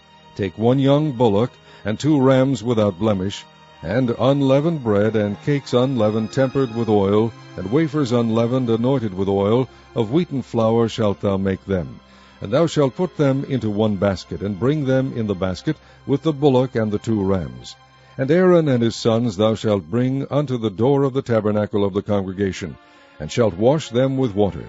And thou shalt take the garments, and put upon Aaron the coat, and the robe of the ephod, and the ephod, and the breastplate, and gird him with the curious girdle of the ephod. And thou shalt put the mitre upon his head, and put the holy crown upon the mitre. Then shalt thou take the anointing oil, and pour it upon his head, and anoint him. And thou shalt bring his sons, and put coats upon them. And thou shalt gird them with girdles, Aaron and his sons, and put the bonnets on them. And the priest's office shall be theirs for a perpetual statute. And thou shalt consecrate Aaron and his sons. And thou shalt cause a bullock to be brought before the tabernacle of the congregation, and Aaron and his sons shall put their hands upon the head of the bullock. And thou shalt kill the bullock before the Lord by the door of the tabernacle of the congregation. And thou shalt take of the blood of the bullock, and put it upon the horns of the altar with thy finger, and pour all the blood beside the bottom of the altar. And thou shalt take all the fat that covereth the inwards, and the caul that is above the liver, and the 2 kidneys, and the fat that is upon them, and burn them upon the altar. But the flesh of the bullock, and his skin, and his dung, shalt thou burn with fire without the camp. It is a sin offering. Thou shalt also take 1 ram, and Aaron and his sons shall put their hands upon the head of the ram. And thou shalt slay the ram, and thou shalt take his blood, and sprinkle it round about upon the altar. And thou shalt cut the ram in pieces, and wash the inwards of him, and his legs, and put them unto his pieces, and unto his head. And thou shalt burn the whole ram upon the altar. It is a burnt offering unto the Lord. It is a sweet savour, an offering made by fire unto the Lord. And thou shalt take the other ram, and Aaron and his sons shall put their hands upon the head of the ram. Then shalt thou kill the ram, and take of his blood, and put it upon the tip of the right ear of Aaron, and upon the tip of the right ear of his sons, and upon the thumb of their right hand, and upon the great toe of their right foot, and sprinkle the blood upon the altar round about. And thou shalt take of the blood that is upon the altar, and of the anointing oil, and sprinkle it upon Aaron, and upon his garments, and upon his sons, and upon the garments of his sons with him. And he shall be hallowed, and his garments, and his sons' garments with him. Also thou shalt take of the ram the fat of the rump, and the fat that covereth the inwards, and the caul above the liver, and the 2 kidneys, and the fat that is upon them, and the right shoulder, for it is a ram of consecration. And 1 loaf of bread, and 1 cake of oiled bread, and 1 wafer out of the basket of the unleavened bread that is before the Lord. And thou shalt put all in the hands of Aaron, and in the hands of his sons, and shalt wave them for a wave offering before the Lord. And thou shalt receive them in their hands, and burn them upon the altar for a burnt offering, for a sweet savour before the Lord. It is an offering made by fire unto the Lord. And thou shalt take the breast of the ram of Aaron's consecration, and wave it for a wave offering before the Lord, and it shall be thy part. And thou shalt sanctify the breast of the wave offering, and the shoulder of the heave offering, which is waved, and which is heaved up, of the ram of the consecration, even of that which is for Aaron, and of that which is for his sons. And it shall be Aaron's and his sons by a statute forever from the children of Israel. For it is an heave offering, and it shall be an heave offering from the children of Israel of the sacrifice of their peace offerings, even their heave offering unto the Lord. And the holy garments of Aaron shall be his sons after him, to be anointed therein, and to be consecrated in them. And that son that is priest in his stead shall put them on 7 days, when he cometh into the tabernacle of the congregation, to minister in the holy place. And thou shalt take the ram of the consecration, and seethe his flesh in the holy place. And Aaron and his sons shall eat the flesh of the ram, and the bread that is in the basket, by the door of the tabernacle of the congregation. And they shall eat those things wherewith the atonement was made, to consecrate and to sanctify them. But a stranger shall not eat thereof, because they are holy. And if aught of the flesh of the consecrations or of the bread remain unto the morning, then thou shalt burn the remainder with fire. It shall not be eaten, because it is holy. And thus shalt thou do unto Aaron and to his sons, according to all things which I have commanded thee. 7 days shalt thou consecrate them. And thou shalt offer every day a bullock for a sin offering for atonement. And thou shalt cleanse the altar, when thou hast made an atonement for it, and thou shalt anoint it to sanctify it.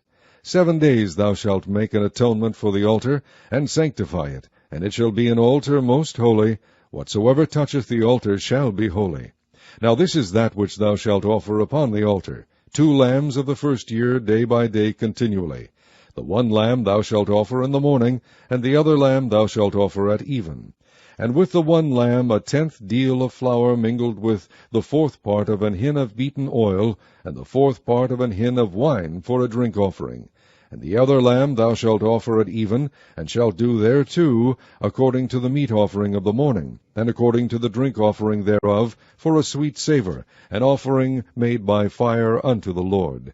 This shall be a continual burnt offering throughout your generations, at the door of the tabernacle of the congregation before the Lord, where I will meet you to speak there unto thee. And there I will meet with the children of Israel, and the tabernacle shall be sanctified by my glory. And I will sanctify the tabernacle of the congregation, and the altar. I will sanctify also both Aaron and his sons, to minister to me in the priest's office. And I will dwell among the children of Israel, and will be their God. And they shall know that I am the Lord their God, that brought them forth out of the land of Egypt, that I may dwell among them. I am the Lord their God. Chapter 30. And thou shalt make an altar to burn incense upon, of shittim wood shalt thou make it. A cubit shall be the length thereof, and a cubit the breadth thereof. foursquare shall it be, and 2 cubits shall be the height thereof. The horns thereof shall be of the same. And thou shalt overlay it with pure gold, the top thereof, and the sides thereof round about, and the horns thereof. And thou shalt make unto it a crown of gold round about. And 2 golden rings shalt thou make to it under the crown of it. By the 2 corners thereof, upon the 2 sides of it shalt thou make it. And they shall be for places for the slaves to bear it withal. And thou shalt make the staves of shittim wood, and overlay them with gold. And thou shalt put it before the veil that is by the ark of the testimony, before the mercy seat that is over the testimony, where I will meet with thee. And Aaron shall burn thereon sweet incense every morning when he dresseth the lamps. He shall burn incense upon it. And when Aaron lighteth the lamps at even, he shall burn incense upon it, a perpetual incense before the Lord throughout your generations. Ye shall offer no strange incense thereon, nor burnt sacrifice, nor meat offering, neither shall ye pour drink offering thereon. And Aaron shall make an atonement upon the horns of it once in a year with the blood of the sin offering of atonements. Once in the year shall he make atonement upon it throughout your generations. It is most holy unto the Lord. And the Lord spake unto Moses, saying, When thou takest the sum of the children of Israel after their number, then shall they give every man a ransom for his soul unto the Lord, when thou numberest them, that there be no plague among them when thou numberest them. This they shall give, every one that passeth among them that are numbered, half a shekel after the shekel of the sanctuary. A shekel is 20 gerahs, and half shekel shall be the offering of the Lord. Every one that passeth among them that are numbered, from 20 years old and above, shall give an offering unto the Lord. The rich shall not give more, and the poor shall not give less than half a shekel, when they give an offering unto the Lord, to make an atonement for your souls. And thou shalt take the atonement money of the children of Israel, and shall appoint it for the service of the tabernacle of the congregation, that it may be a memorial unto the children of Israel before the Lord, to make an atonement for your souls. And the Lord spake unto Moses, saying, Thou shalt also make a laver of brass, and his foot also of brass, to wash withal. And thou shalt put it between the tabernacle of the congregation and the altar, and thou shalt put water therein. For Aaron and his sons shall wash their hands and their feet thereat. When they go into the tabernacle of the congregation, they shall wash with water, that they die not. And when they come near to the altar to minister, to burn offering made by fire unto the Lord, so they shall wash their hands and their feet, that they die not. And it shall be a statute forever to them, even to him and to his seed throughout their generations. Moreover the Lord spake unto Moses, saying, Take thou also unto thee principal spices, of pure myrrh 500 shekels, and of sweet cinnamon half so much, even 250 shekels, and of sweet calamus 250 shekels, and of cassia 500 shekels, after the shekel of the sanctuary, and of oil, olive, and hin. And thou shalt make it an oil of holy ointment, an ointment compound after the art of the apothecary. It shall be an holy anointing oil. And thou shalt anoint the tabernacle of the congregation therewith, and the ark of the testimony, and the table and all his vessels, and the candlestick and his vessels, and the altar of incense, and the altar of burnt offering with all his vessels, and the laver and his foot. And thou shalt sanctify them, that they may be most holy. Whatsoever toucheth them shall be holy. And thou shalt anoint Aaron and his sons, and consecrate them, that they may minister unto me in the priest's office. And thou shalt speak unto the children of Israel, saying, This shall be an holy anointing oil unto me throughout your generations. Upon man's flesh shall it not be poured, neither shall ye make any other like it. After the composition of it, it is holy, and it shall be holy unto you. Whosoever compoundeth any like it, or whosoever putteth any of it upon a stranger, shall even be cut off from his people. And the Lord said unto Moses, Take unto the sweet spices, stacte, and onycha, and galbanum, these sweet spices with pure frankincense, of each shall there be a like weight. And thou shalt make it a perfume, a confection after the art of the apothecary, tempered together, pure and holy. And thou shalt beat some of it very small, and put of it before the testimony in the tabernacle of the congregation, where I will meet with thee. It shall be unto you most holy. And as for the perfume which thou shalt make, ye shall not make to yourselves according to the composition thereof. It shall be unto thee holy for the Lord. Whosoever shall make like unto that, to smell thereto, shall even be cut off from his people. Chapter 31. And the Lord spake unto Moses, saying, See, I have called by name Bezaleel, the son of Uri, the son of Hur, of the tribe of Judah. And I have filled him with the Spirit of God in wisdom, and in understanding, and in knowledge, and in all manner of workmanship, to devise cunning works, to work in gold, and in silver, and in brass, and in cutting of stones to set them, and in carving of timber, to work in all manner of workmanship. And I, behold, I have given with him Aholiab, the son of Ahisamach, of the tribe of Dan. And in the hearts of all that are wise-hearted I have put wisdom, that they may make all that I have commanded thee, the tabernacle of the congregation, and the ark of the testimony, and the mercy seat that is thereupon, and all the furniture of the tabernacle, and the table and his furniture, and the pure candlestick with all his furniture, and the altar of incense, and the altar of burnt offering with all his furniture, and the laver and his foot, and the cloths of service, and the holy garments for Aaron the priest, and the garments of his sons, to minister in the priest's office, and the anointing oil, and sweet incense for the holy place, according to all that I have commanded thee shall they do. And the Lord spake unto Moses, saying, Speak thou also unto the children of Israel, saying, Verily my Sabbaths ye shall keep, for it is a sign between me and you throughout your generations, that ye may know that I am the Lord that doth sanctify you. Ye shall keep the Sabbath therefore, for it is holy unto you. Every one that defileth it shall surely be put to death. For whosoever doeth any work therein, that soul shall be cut off from among his people. 6 days may work be done, but in the 7th is the Sabbath of rest, holy to the Lord. Whosoever doeth any work in the Sabbath day, he shall surely be put to death. Wherefore the children of Israel shall keep the Sabbath, to observe the Sabbath throughout their generations for a perpetual covenant. It is a sign between me and the children of Israel forever. For in 6 days the Lord made heaven and earth, and on the 7th day he rested and was refreshed. And he gave unto Moses, when he had made an end of communing with him upon Mount Sinai, 2 tables of testimony, tables of stone, written with a finger of God. Chapter 32. And when the people saw that Moses delayed to come down out of the mount, the people gathered themselves together unto Aaron, and said unto him, Up, make us gods, which shall go before us. For as for this Moses, the man that brought us up out of the land of Egypt, we wot not what is become of him. And Aaron said unto them, Break off the golden earrings which are in the ears of your wives, of your sons, and of your daughters, and bring them unto me. And all the people brake off the golden earrings which were in their ears, and brought them unto Aaron. And he received them at their hand, and fashioned it with a graving tool, after he had made it a molten calf. And they said, These be thy gods, O Israel, which brought thee up out of the land of Egypt. And when Aaron saw it, he built an altar before it, and Aaron made proclamation, and said, Tomorrow is a feast to the Lord. And they rose up early on the morrow, and offered burnt offerings, and brought peace offerings. And the people sat down to eat and to drink, and rose up to play. And the Lord said unto Moses, Go, get thee down, for thy people which thou broughtest out of the land of Egypt have corrupted themselves. They have turned aside quickly out of the way which I commanded them.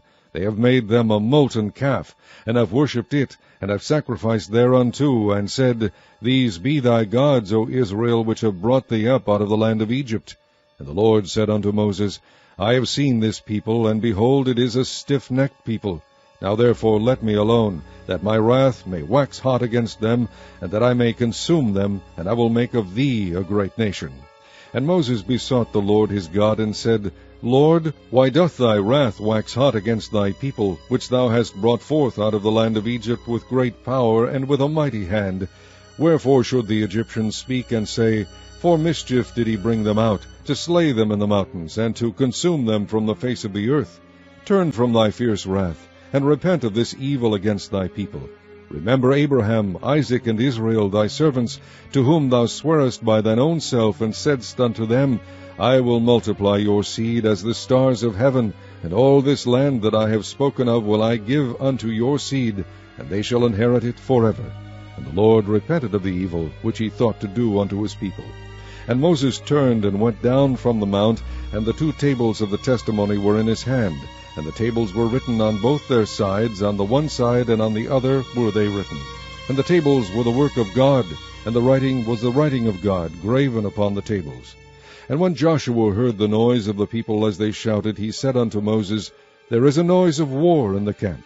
And he said, It is not the voice of them that shout for mastery, neither is it the voice of them that cry for being overcome, but the noise of them that sing do I hear. And it came to pass, as soon as he came nigh unto the camp, that he saw the calf and the dancing. And Moses' anger waxed hot, and he cast the tables out of his hands, and brake them beneath the mount. And he took the calf which they had made, and burnt it in the fire, and ground it to powder, and strawed it upon the water, and made the children of Israel drink of it. And Moses said unto Aaron, What did this people unto thee, that thou hast brought so great a sin upon them? And Aaron said, Let not the anger of my Lord wax hot. Thou knowest the people, that they are set on mischief. For they said unto me, Make us gods, which shall go before us. For as for this Moses, the man that brought us up out of the land of Egypt, we wot not what is become of him. And I said unto them, Whosoever hath any gold, let them break it off. So they gave it me. Then I cast it into the fire, and there came out this calf. And when Moses saw that the people were naked, for Aaron had made them naked unto their shame among their enemies, then Moses stood in the gate of the camp, and said, Who is on the Lord's side? Let him come unto me. And all the sons of Levi gathered themselves together unto him. And he said unto them, Thus saith the Lord God of Israel, Put every man his sword by his side, and go in and out from the gate to gate throughout the camp, and slay every man his brother, and every man his companion, and every man his neighbor. And the children of Levi did according to the word of Moses, and there fell of the people that day about 3,000 men. For Moses had said, Consecrate yourselves today to the Lord, even every man upon his son, and upon his brother, that he may bestow upon you a blessing this day.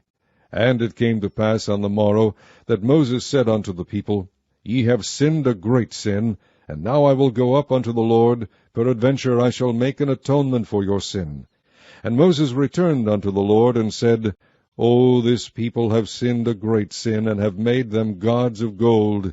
Yet now, if thou wilt forgive their sin, and if not, blot me, I pray thee, out of thy book which thou hast written.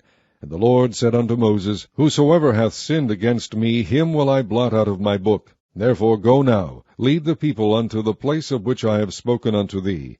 Behold, mine angel shall go before thee. Nevertheless, in the day when I will visit their sin upon them. And the Lord plagued the people, because they made the calf which Aaron made. Chapter 33. And the Lord said unto Moses, Depart, and go up hence, thou and the people, which thou hast brought up out of the land of Egypt, unto the land which I sware unto Abraham, to Isaac, and to Jacob, saying, Unto thy seed will I give it. And I will send an angel before thee, and I will drive out the Canaanite, the Amorite, and the Hittite, and the Perizzite, the Hivite, and the Jebusite, unto a land flowing with milk and honey. For I will not go up in the midst of thee, for thou art a stiff-necked people, lest I consume thee in the way. And when the people heard these evil tidings, they mourned, and no man did put on him his ornaments. For the Lord had said unto Moses, Say unto the children of Israel, Ye are a stiff-necked people. I will come up into the midst of thee in a moment, and consume thee. Therefore now put off thy ornaments from thee, that I may know what to do unto thee. And the children of Israel stripped themselves of their ornaments by the mount of Horeb. And Moses took the tabernacle, and pitched it without the camp, afar off from the camp, and called it the tabernacle of the congregation. And it came to pass, that every one which sought the Lord went out unto the tabernacle of the congregation, which was without the camp. And it came to pass, when Moses went out unto the tabernacle, that all the people rose up, and stood every man at his tent door, and looked after Moses until he was gone into the tabernacle. And it came to pass, as Moses entered into the tabernacle, the cloudy pillar descended, and stood at the door of the tabernacle, and the Lord talked with Moses. And all the people saw the cloudy pillar stand at the tabernacle door. And all the people rose up and worshipped, every man in his tent door. And the Lord spake unto Moses face to face, as a man speaketh unto his friend. And he turned again into the camp, but his servant Joshua the son of Nun, a young man, departed not out of the tabernacle. And Moses said unto the Lord, See, thou sayest unto me, Bring up this people, and thou hast not let me know whom thou wilt send with me. Yet thou hast said, I know thee by name, and thou hast also found grace in my sight. Now therefore, I pray thee, if I have found grace in thy sight, shew me now thy way, that I may know thee, that I may find grace in thy sight, and consider that this nation is thy people. And he said, My presence shall go with thee, and I will give thee rest. And he said unto him, If thy presence go not with me, carry us not up hence. For wherein shall it be known here that I and thy people have found grace in thy sight? Is it not in that thou goest with us? So shall we be separated, I and thy people, from all the people that are upon the face of the earth. And the Lord said unto Moses, I will do this thing also that thou hast spoken, for thou hast found grace in my sight, and I know thee by name. And he said, I beseech thee, shew me thy glory. And he said, I will make all my goodness pass before thee, and I will proclaim the name of the Lord before thee, and will be gracious to whom I will be gracious, and will shew mercy on whom I will shew mercy. And he said, Thou canst not see my face, for there shall no man see me and live. And the Lord said, Behold, there is a place by me, and thou shalt stand upon a rock. And it shall come to pass, while my glory passeth by, that I will put thee in a clift of the rock, and will cover thee with my hand while I pass by. And I will take away mine hand, and thou shalt see my back parts, but my face shall not be seen. Chapter 34. And the Lord said unto Moses, Hew thee 2 tables of stone like unto the first, and I will write upon these tables the words that were in the first tables, which thou breakest. And be ready in the morning, and come up in the morning unto Mount Sinai, and present thyself there to me in the top of the mount. And no man shall come up with thee, neither let any man be seen throughout all the mount, neither let the flocks nor herds feed before that mount. And he hewed 2 tables of stone like unto the first. And Moses rose up early in the morning, and went up unto Mount Sinai, as the Lord had commanded him, and took in his hand the 2 tables of stone. And the Lord descended in the cloud, and stood with him there, and proclaimed the name of the Lord.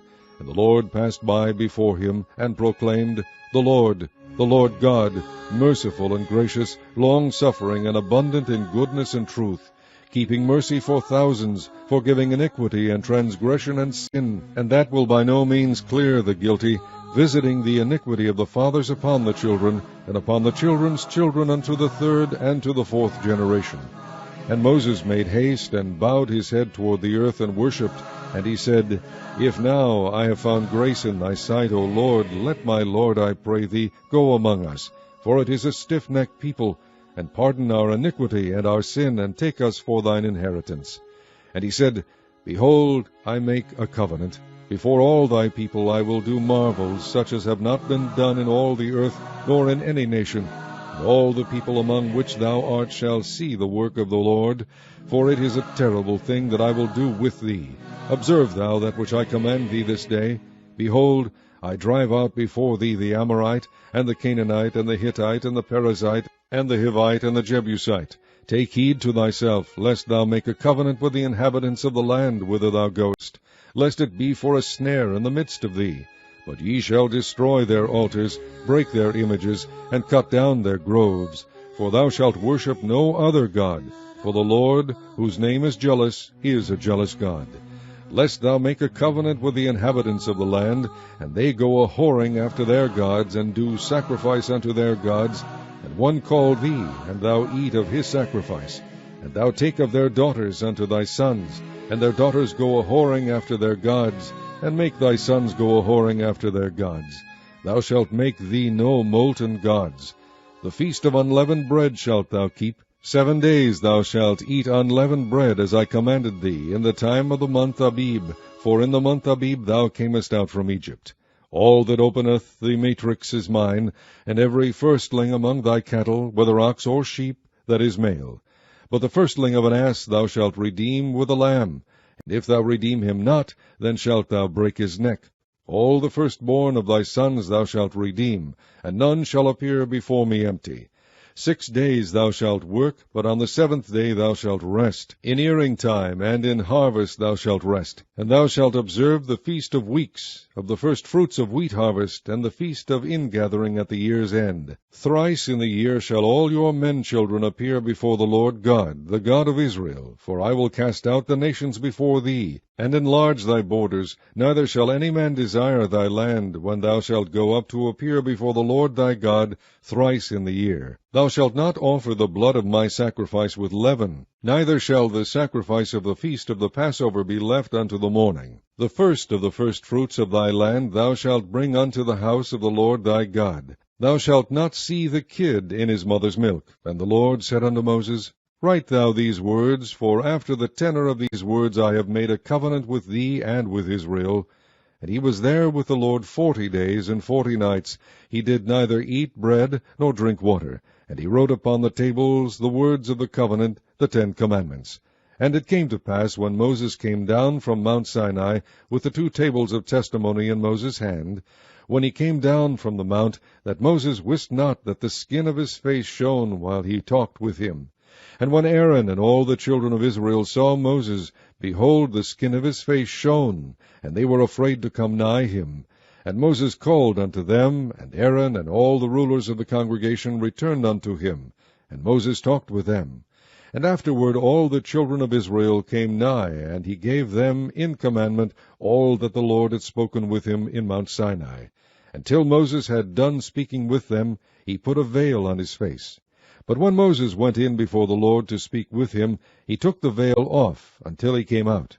And he came out, and spake unto the children of Israel that which he was commanded. And the children of Israel saw the face of Moses, that the skin of Moses' face shone. And Moses put the veil upon his face again, until he went in to speak with him. Chapter 35. And Moses gathered all the congregation of the children of Israel together, and said unto them, These are the words which the Lord hath commanded, that ye should do them. 6 days shall work be done. But on the 7th day there shall be to you an holy day, a Sabbath of rest to the Lord. Whosoever doeth work therein shall be put to death. Ye shall kindle no fire throughout your habitations upon the Sabbath day. And Moses spake unto all the congregation of the children of Israel, saying, This is the thing which the Lord commanded, saying, Take ye from among you an offering unto the Lord. Whosoever is of a willing heart, let him bring it, an offering of the Lord, gold and silver and brass, and blue and purple and scarlet and fine linen and goat's hair, and ram skins dyed red, and badger skins and shittim wood, and oil for the light, and spices for anointing oil, and for the sweet incense, and onyx stones, and stones to be set for the ephod, and for the breastplate. And every wise-hearted among you shall come, and make all that the Lord hath commanded. the tabernacle, his tent, and his covering, his taches, and his boards, his bars, his pillars, and his sockets, the ark and the staves thereof, with the mercy seat, and the veil of the covering, the table and his staves, and all his vessels, and the shewbread, the candlestick also for the light, and his furniture, and his lamps, with the oil for the light, and the incense altar, and his staves, and the anointing oil, and the sweet incense, and the hanging for the door at the entering in of the tabernacle, the altar of burnt offering, with his brazen grate, his staves, and all his vessels, the laver, and his foot, the hangings of the court, his pillars and their sockets, and the hanging for the door of the court, the pins of the tabernacle, and the pins of the court and their cords, the cloths of service, to do service in the holy place, the holy garments for Aaron the priest, and the garments of his sons, to minister in the priest's office. And all the congregation of the children of Israel departed from the presence of Moses. And they came, every one whose heart stirred him up, and every one whom his spirit made willing, and they brought the Lord's offering to the work of the tabernacle of the congregation, and for all his service, and for the holy garments. And they came, both men and women, as many as were willing-hearted, and brought bracelets, and earrings, and rings, and tablets, all jewels of gold. And every man that offered an offering of gold unto the Lord. And every man with whom was found blue, and purple, and scarlet, and fine linen, and goat's hair, and red skins of rams, and badger skins, brought them. Every one that did offer an offering of silver and brass brought the Lord's offering. And every man with whom was found shittim wood for any work of the service brought it. And all the women that were wise-hearted did spin with their hands, and brought that which they had spun, both of blue, and of purple, and of scarlet, and of fine linen. And all the women whose heart stirred them up in wisdom spun goat's hair. And the rulers brought onyx stones, and stones to be set for the ephod, and for the breastplate, and spice, and oil for the light, and for the anointing oil, and for the sweet incense. The children of Israel brought a willing offering unto the Lord, every man and woman, whose heart made them willing to bring for all manner of work, which the Lord had commanded to be made by the hand of Moses. And Moses said unto the children of Israel, See, the Lord hath called by name Bezaleel the son of Uri, the son of Hur, of the tribe of Judah, and he hath filled him with the Spirit of God, in wisdom, in understanding, and in knowledge, and in all manner of workmanship, and to devise curious works, to work in gold, and in silver, and in brass, and in the cutting of stones, to set them, and in carving of wood, to make any manner of cunning work. And he hath put in his heart that he may teach, both he and Oholiab the son of Ahisamach, of the tribe of Dan. Them hath he filled with wisdom of heart, to work all manner of work of the engraver, and of the cunning workman, and of the embroiderer, in blue, and in purple, and scarlet, and in fine linen, and of the weaver, even of them that do any work, and of those that devise cunning work. Chapter 36. Then wrought Bezaleel and Oholiab, and every wise-hearted man, in whom the Lord put wisdom and understanding, to know how to work all manner of work for the service of the sanctuary, according to all that the Lord had commanded. And Moses called Bezaleel and Oholiab, and every wise-hearted man, in whose heart the Lord had put wisdom, even every one whose heart stirred him up to come unto the work to do it. And they received of Moses all the offering which the children of Israel had brought for the work of the service of the sanctuary, to make it withal. And they brought yet unto him free offerings every morning. And all the wise men that wrought all the work of the sanctuary came every man from his work which they made. And they spake unto Moses, saying, The people bring much more than enough for the service of the work which the Lord commanded to make. And Moses gave commandment, and they caused it to be proclaimed throughout the camp, saying, Let neither man nor woman make any more work for the offering of the sanctuary. So the people were restrained from bringing. For the stuff they had was sufficient for all the work to make it, and too much. And every wise-hearted man among them that wrought the work of the tabernacle made 10 curtains of fine twined linen, and blue, and purple, and scarlet. With cherubims of cunning work made he them. The length of one curtain was 28 cubits, and the breadth of one curtain 4 cubits. The curtains were all of one size. And he coupled the 5 curtains one unto another, and the other 5 curtains he coupled one unto another. And he made loops of blue on the edge of one curtain from the selvedge in the coupling. Likewise he made in the uttermost side of another curtain in the coupling of the second. 50 loops made he in one curtain, and 50 loops made he in the edge of the curtain which was in the coupling of the second. The loops held one curtain to another. And he made 50 taches of gold, and coupled the curtains one unto another with the taches. So it became one tabernacle. And he made curtains of goat's hair for the tent over the tabernacle. 11 curtains he made them. The length of one curtain was 30 cubits, and 4 cubits was the breadth of one curtain. The 11 curtains were of one size. And he coupled 5 curtains by themselves, and 6 curtains by themselves. And he made 50 loops upon the uttermost edge of the curtain in the coupling, and 50 loops made he upon the edge of the curtain which coupleth the second. And he made 50 taches of brass to couple the tent together, that it might be one. And he made a covering for the tent of ram skins dyed red, and a covering of badger skins above that. And he made boards for the tabernacle of shittim wood, standing up. The length of a board was 10 cubits, and the breadth of a board 1 cubit and a half. One board had 2 tenons equally distant one from another. Thus did he make for all the boards of the tabernacle. And he made boards for the tabernacle, 20 boards for the south side southward, and 40 sockets of silver he made under the 20 boards, 2 sockets under one board for his 2 tenons, and 2 sockets under another board for his 2 tenons. And for the other side of the tabernacle, which is toward the north corner, he made 20 boards, and there 40 sockets of silver, 2 sockets under one board, and 2 sockets under another board. And for the sides of the tabernacle westward he made 6 boards. And 2 boards made he for the corners of the tabernacle in the 2 sides. And they were coupled beneath, and coupled together at the head thereof to one ring. Thus he did to both of them in both the corners. And there were 8 boards, and their sockets were 16 sockets of silver, under every board 2 sockets. And he made bars of shittim wood, 5 for the boards of the one side of the tabernacle, and 5 bars for the boards of the other side of the tabernacle, and 5 bars for the boards of the tabernacle for the sides westward. And he made the middle bar to shoot through the boards from the one end to the other.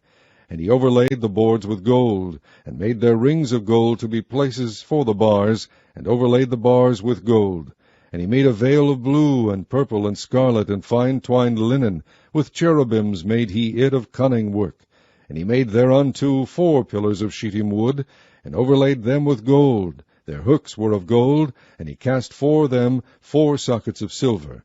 And he made an hanging for the tabernacle door of blue, and purple, and scarlet, and fine twined linen of needlework, and the 5 pillars of it with their hooks, and he overlaid their chapiters and their fillets with gold, but their 5 sockets were of brass. Chapter 37. And Bezaleel made the ark of shittim wood. 2 cubits and a half was the length of it, and 1 cubit and a half the breadth of it, and 1 cubit and a half the height of it. And he overlaid it with pure gold within and without, and made a crown of gold to it round about. And he cast for it 4 rings of gold to be set by the 4 corners of it, even 2 rings upon the one side of it, and 2 rings upon the other side of it. And he made staves of shittim wood, and overlaid them with gold. And he put the staves into the rings by the sides of the ark to bear the ark. And he made the mercy seat of pure gold. 2 cubits and a half was the length thereof, and 1 cubit and a half the breadth thereof. And he made 2 cherubims of gold, beaten out of one piece made he them, on the 2 ends of the mercy seat, 1 cherub on the end on this side, and another cherub on the other end on that side. Out of the mercy seat made he the cherubims on the 2 ends thereof. And the cherubims spread out their wings on high, and covered with their wings over the mercy seat. With their faces one to another, even to the mercy seat ward, were the faces of the cherubims. And he made the table of shittim wood. 2 cubits was the length thereof, and 1 cubit the breadth thereof, and 1 cubit and a half the height thereof. And he overlaid it with pure gold, and made thereunto a crown of gold round about. Also he made thereunto a border of an handbreadth round about, and made a crown of gold for the border thereof round about. And he cast for it 4 rings of gold, and put the rings upon the 4 corners that were in the 4 feet thereof. Over against the border were the rings, and the places for the staves to bear the table. And he made the staves of shittim wood, and overlaid them with gold to bear the table. And he made the vessels which were upon the table, his dishes, and his spoons, and his bowls, and his covers to cover withal, of pure gold. And he made the candlestick of pure gold. Of beaten work made he the candlestick. His shaft, and his branch, his bowls, his knops, and his flowers were of the same. And 6 branches going out of the sides thereof, 3 branches of the candlestick out of the one side thereof, and 3 branches of the candlestick out of the other side thereof. 3 bowls made after the fashion of almonds in one branch, a knop and a flower, and 3 bowls made like almonds in another branch, a knop and a flower, so throughout the 6 branches going out of the candlestick. And in the candlestick were 4 bowls made like almonds, his knops and his flowers, and a knop under 2 branches of the same, and a knop under 2 branches of the same, and a knop under 2 branches of the same, according to the 6 branches going out of it.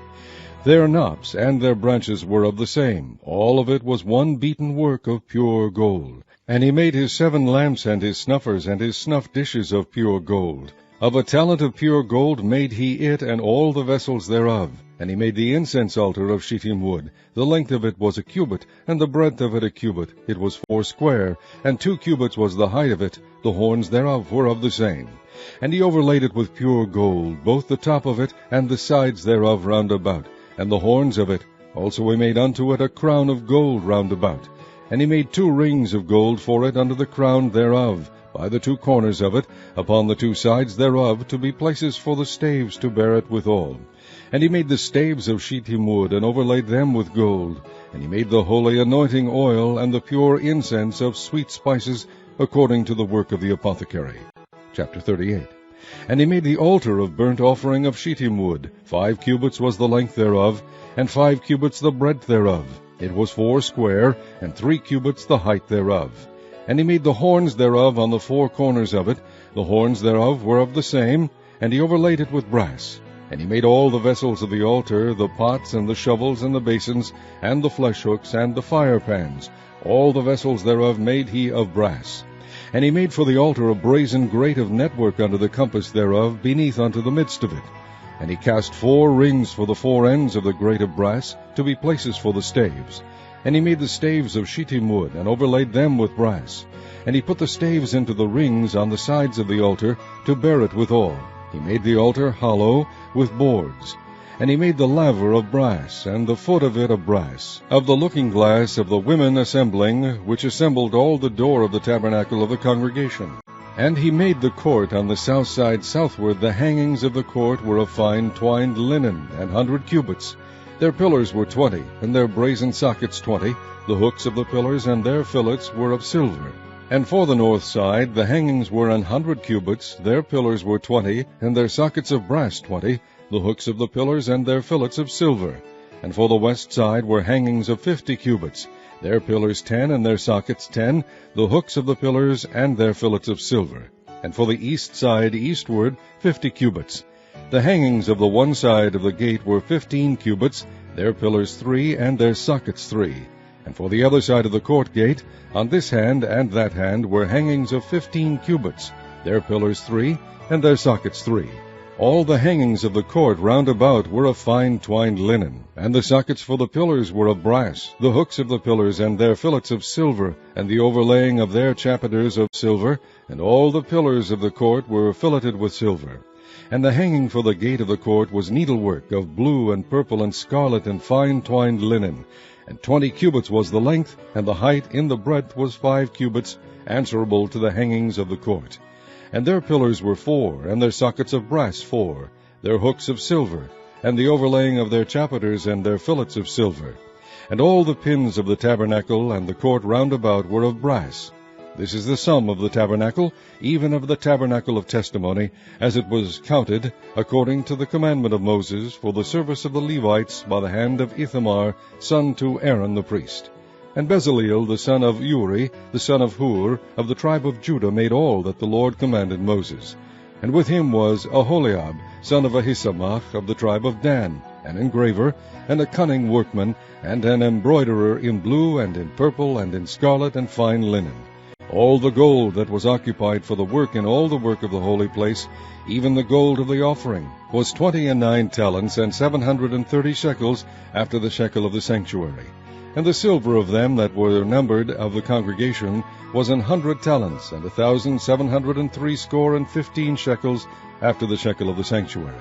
A bekah for every man, that is, half a shekel, after the shekel of the sanctuary, for every one that went to be numbered, from 20 years old and upward, for 600,000 and 3,550 men. And of the 100 talents of silver were cast the sockets of the sanctuary, and the sockets of the veil, 100 sockets of the 100 talents, a talent for a socket. And of the 1,775 shekels he made hooks for the pillars, and overlaid their chapiters, and filleted them. And the brass of the offering was 70 talents, and the 2,400 shekels.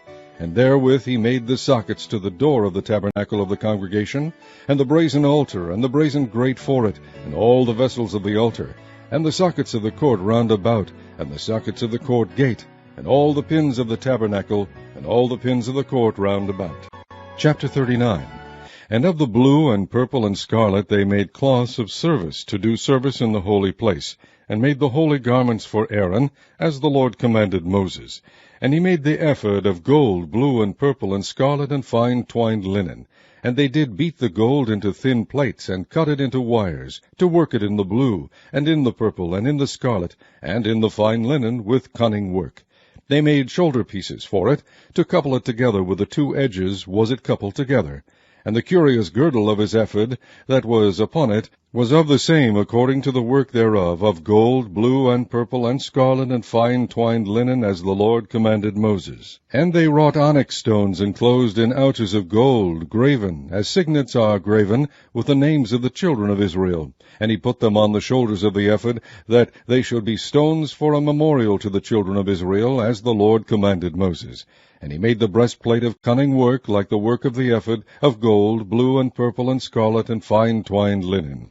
It was 4 square. They made the breastplate double. A span was the length thereof, and a span the breadth thereof, being doubled. And they set in it 4 rows of stones. The first row was a sardius, a topaz, and a carbuncle. That was the first row. And the second row an emerald, a sapphire, and a diamond. And the third row a ligure, an agate, and an amethyst. And the fourth row a beryl, an onyx, and a jasper. They were enclosed in ouches of gold in their enclosings. And the stones were according to the names of the children of Israel, 12, according to their names, like the engravings of a signet, every one with his name, according to the 12 tribes. And they made upon the breastplate chains at the ends of wreathen work of pure gold. And they made 2 ouches of gold, 2 gold rings, and put the 2 rings in the 2 ends of the breastplate. And they put the 2 wreathen chains of gold in the 2 rings on the ends of the breastplate. And the 2 ends of the 2 wreathen chains they fastened in the 2 ouches, and put them on the shoulder pieces of the ephod before it. And they made 2 rings of gold, and put them on the 2 ends of the breastplate, upon the border of it, which was on the side of the ephod inward. And they made 2 other golden rings, and put them on the 2 sides of the ephod underneath, toward the forepart of it, over against the other coupling thereof, above the curious girdle of the ephod. And they did bind the breastplate by his rings unto the rings of the ephod with a lace of blue, that it might be above the curious girdle of the ephod, and that the breastplate might not be loosed from the ephod, as the Lord commanded Moses. And he made the robe of the ephod of woven work, all of blue. And there was an hole in the midst of the robe, as the hole of an habergeon, with a band round about the hole, that it should not rend. And they made upon the hems of the robe pomegranates of blue and purple and scarlet and twined linen. And they made bells of pure gold, and put the bells between the pomegranates upon the hem of the robe, round about between the pomegranates. A bell and a pomegranate, a bell and a pomegranate, round about the hem of the robe to minister in, as the Lord commanded Moses. And they made coats of fine linen of woven work for Aaron and for his sons, and a mitre of fine linen, and goodly bonnets of fine linen, and linen breeches of fine twined linen, and a girdle of fine twined linen, and blue and purple and scarlet of needlework, as the Lord commanded Moses. And they made the plate of the holy crown of pure gold, and wrote upon it a writing like to the engravings of a signet, Holiness to the Lord. And they tied unto it a lace of blue, to fasten it on high upon the mitre, as the Lord commanded Moses. Thus was all the work of the tabernacle of the tent of the congregation finished. And the children of Israel did according to all that the Lord commanded Moses, so did they. And they brought the tabernacle unto Moses, the tent, and all his furniture, his taches, his boards, his bars, and his pillars, and his sockets. And the covering of ram skins dyed red, and the covering of badger skins, and the veil of the covering, the ark of the testimony, and the staves thereof, and the mercy seat, the table, and all the vessels thereof, and the shewbread, the pure candlestick with the lamps thereof, even with the lamps to be set in order, and all the vessels thereof, and the oil for light, and the golden altar, and the anointing oil, and the sweet incense, and the hanging for the tabernacle door, the brazen altar, and his grate of brass, his staves, and all his vessels, the laver and his foot, the hangings of the court, his pillars and his sockets, and the hanging for the court gate, his cords and his pins, and all the vessels of the service of the tabernacle for the tent of the congregation, the cloths of service to do service in the holy place, and the holy garments for Aaron the priest and his sons' garments to minister in the priest's office. According to all that the Lord commanded Moses, so the children of Israel made all the work. And Moses did look upon all the work, and behold, they had done it as the Lord had commanded, even so had they done it, and Moses blessed them. Chapter 40. And the Lord spake unto Moses, saying, On the first day of the first month shalt thou set up the tabernacle of the tent of the congregation, and thou shalt put therein the ark of the testimony, and cover the ark with the veil. And thou shalt bring in the table, and set in order the things that are to be set in order upon it. And thou shalt bring in the candlestick, and light the lamps thereof. And thou shalt set the altar of gold for the incense before the ark of the testimony, and put the hanging of the door to the tabernacle. And thou shalt set the altar of the burnt offering before the door of the tabernacle of the tent of the congregation. And thou shalt set the laver between the tent of the congregation and the altar, and shalt put water therein. And thou shalt set up the court round about, and hang up the hanging at the court gate. And thou shalt take the anointing oil, and anoint the tabernacle, and all that is therein, and shalt hallow it, and all the vessels thereof, and it shall be holy. And thou shalt anoint the altar of the burnt offering, and all his vessels, and sanctify the altar, and it shall be an altar most holy. And thou shalt anoint the laver and his foot, and sanctify it. And thou shalt bring Aaron and his sons unto the door of the tabernacle of the congregation, and wash them with water. And thou shalt put upon Aaron the holy garments, and anoint him, and sanctify him, that he may minister unto me in the priest's office. And thou shalt bring his sons, and clothe them with coats. And thou shalt anoint them, as thou didst anoint their father, that they may minister unto me in the priest's office. For their anointing shall surely be an everlasting priesthood throughout their generations. Thus did Moses, according to all the Lord commanded him, so did he. And it came to pass, in the first month, in the second year, on the first day of the month, that the tabernacle was reared up. And Moses reared up the tabernacle, and fastened his sockets, and set up the boards thereof, and put in the bars thereof, and reared up his pillars. And he spread abroad the tent over the tabernacle, and put the covering of the tent above it, as the Lord commanded Moses. And he took and put the testimony into the ark, and set the staves on the ark, and put the mercy seat above upon the ark. And he brought the ark into the tabernacle, and set up the veil of the covering, and covered the ark of the testimony, as the Lord commanded Moses. And he put the table in the tent of the congregation, upon the side of the tabernacle northward without the veil. And he set the bread in order upon it before the Lord, as the Lord had commanded Moses. And he put the candlestick in the tent of the congregation, over against the table, on the side of the tabernacle southward. And he lighted the lamps before the Lord, as the Lord commanded Moses. And he put the golden altar in the tent of the congregation before the veil. And he burnt sweet incense thereon, as the Lord commanded Moses. And he set up the hanging at the door of the tabernacle. And he put the altar of burnt offering by the door of the tabernacle of the tent of the congregation, and offered upon it the burnt offering and the meat offering, as the Lord commanded Moses. And he set the laver between the tent of the congregation and the altar, and put water there to wash withal. And Moses and Aaron and his sons washed their hands and their feet thereat, when they went into the tent of the congregation, and when they came near unto the altar, they washed, as the Lord commanded Moses. And he reared up the court round about the tabernacle and the altar, and set up the hanging of the court gate. So Moses finished the work. Then a cloud covered the tent of the congregation, and the glory of the Lord filled the tabernacle. And Moses was not able to enter into the tent of the congregation, because the cloud abode thereon, and the glory of the Lord filled the tabernacle. And when the cloud was taken up from over the tabernacle, the children of Israel went onward in all their journeys. But if the cloud were not taken up, then they journeyed not till the day that it was taken up. For the cloud of the Lord was upon the tabernacle by day, and fire was on it by night, in the sight of all the house of Israel throughout all their journeys.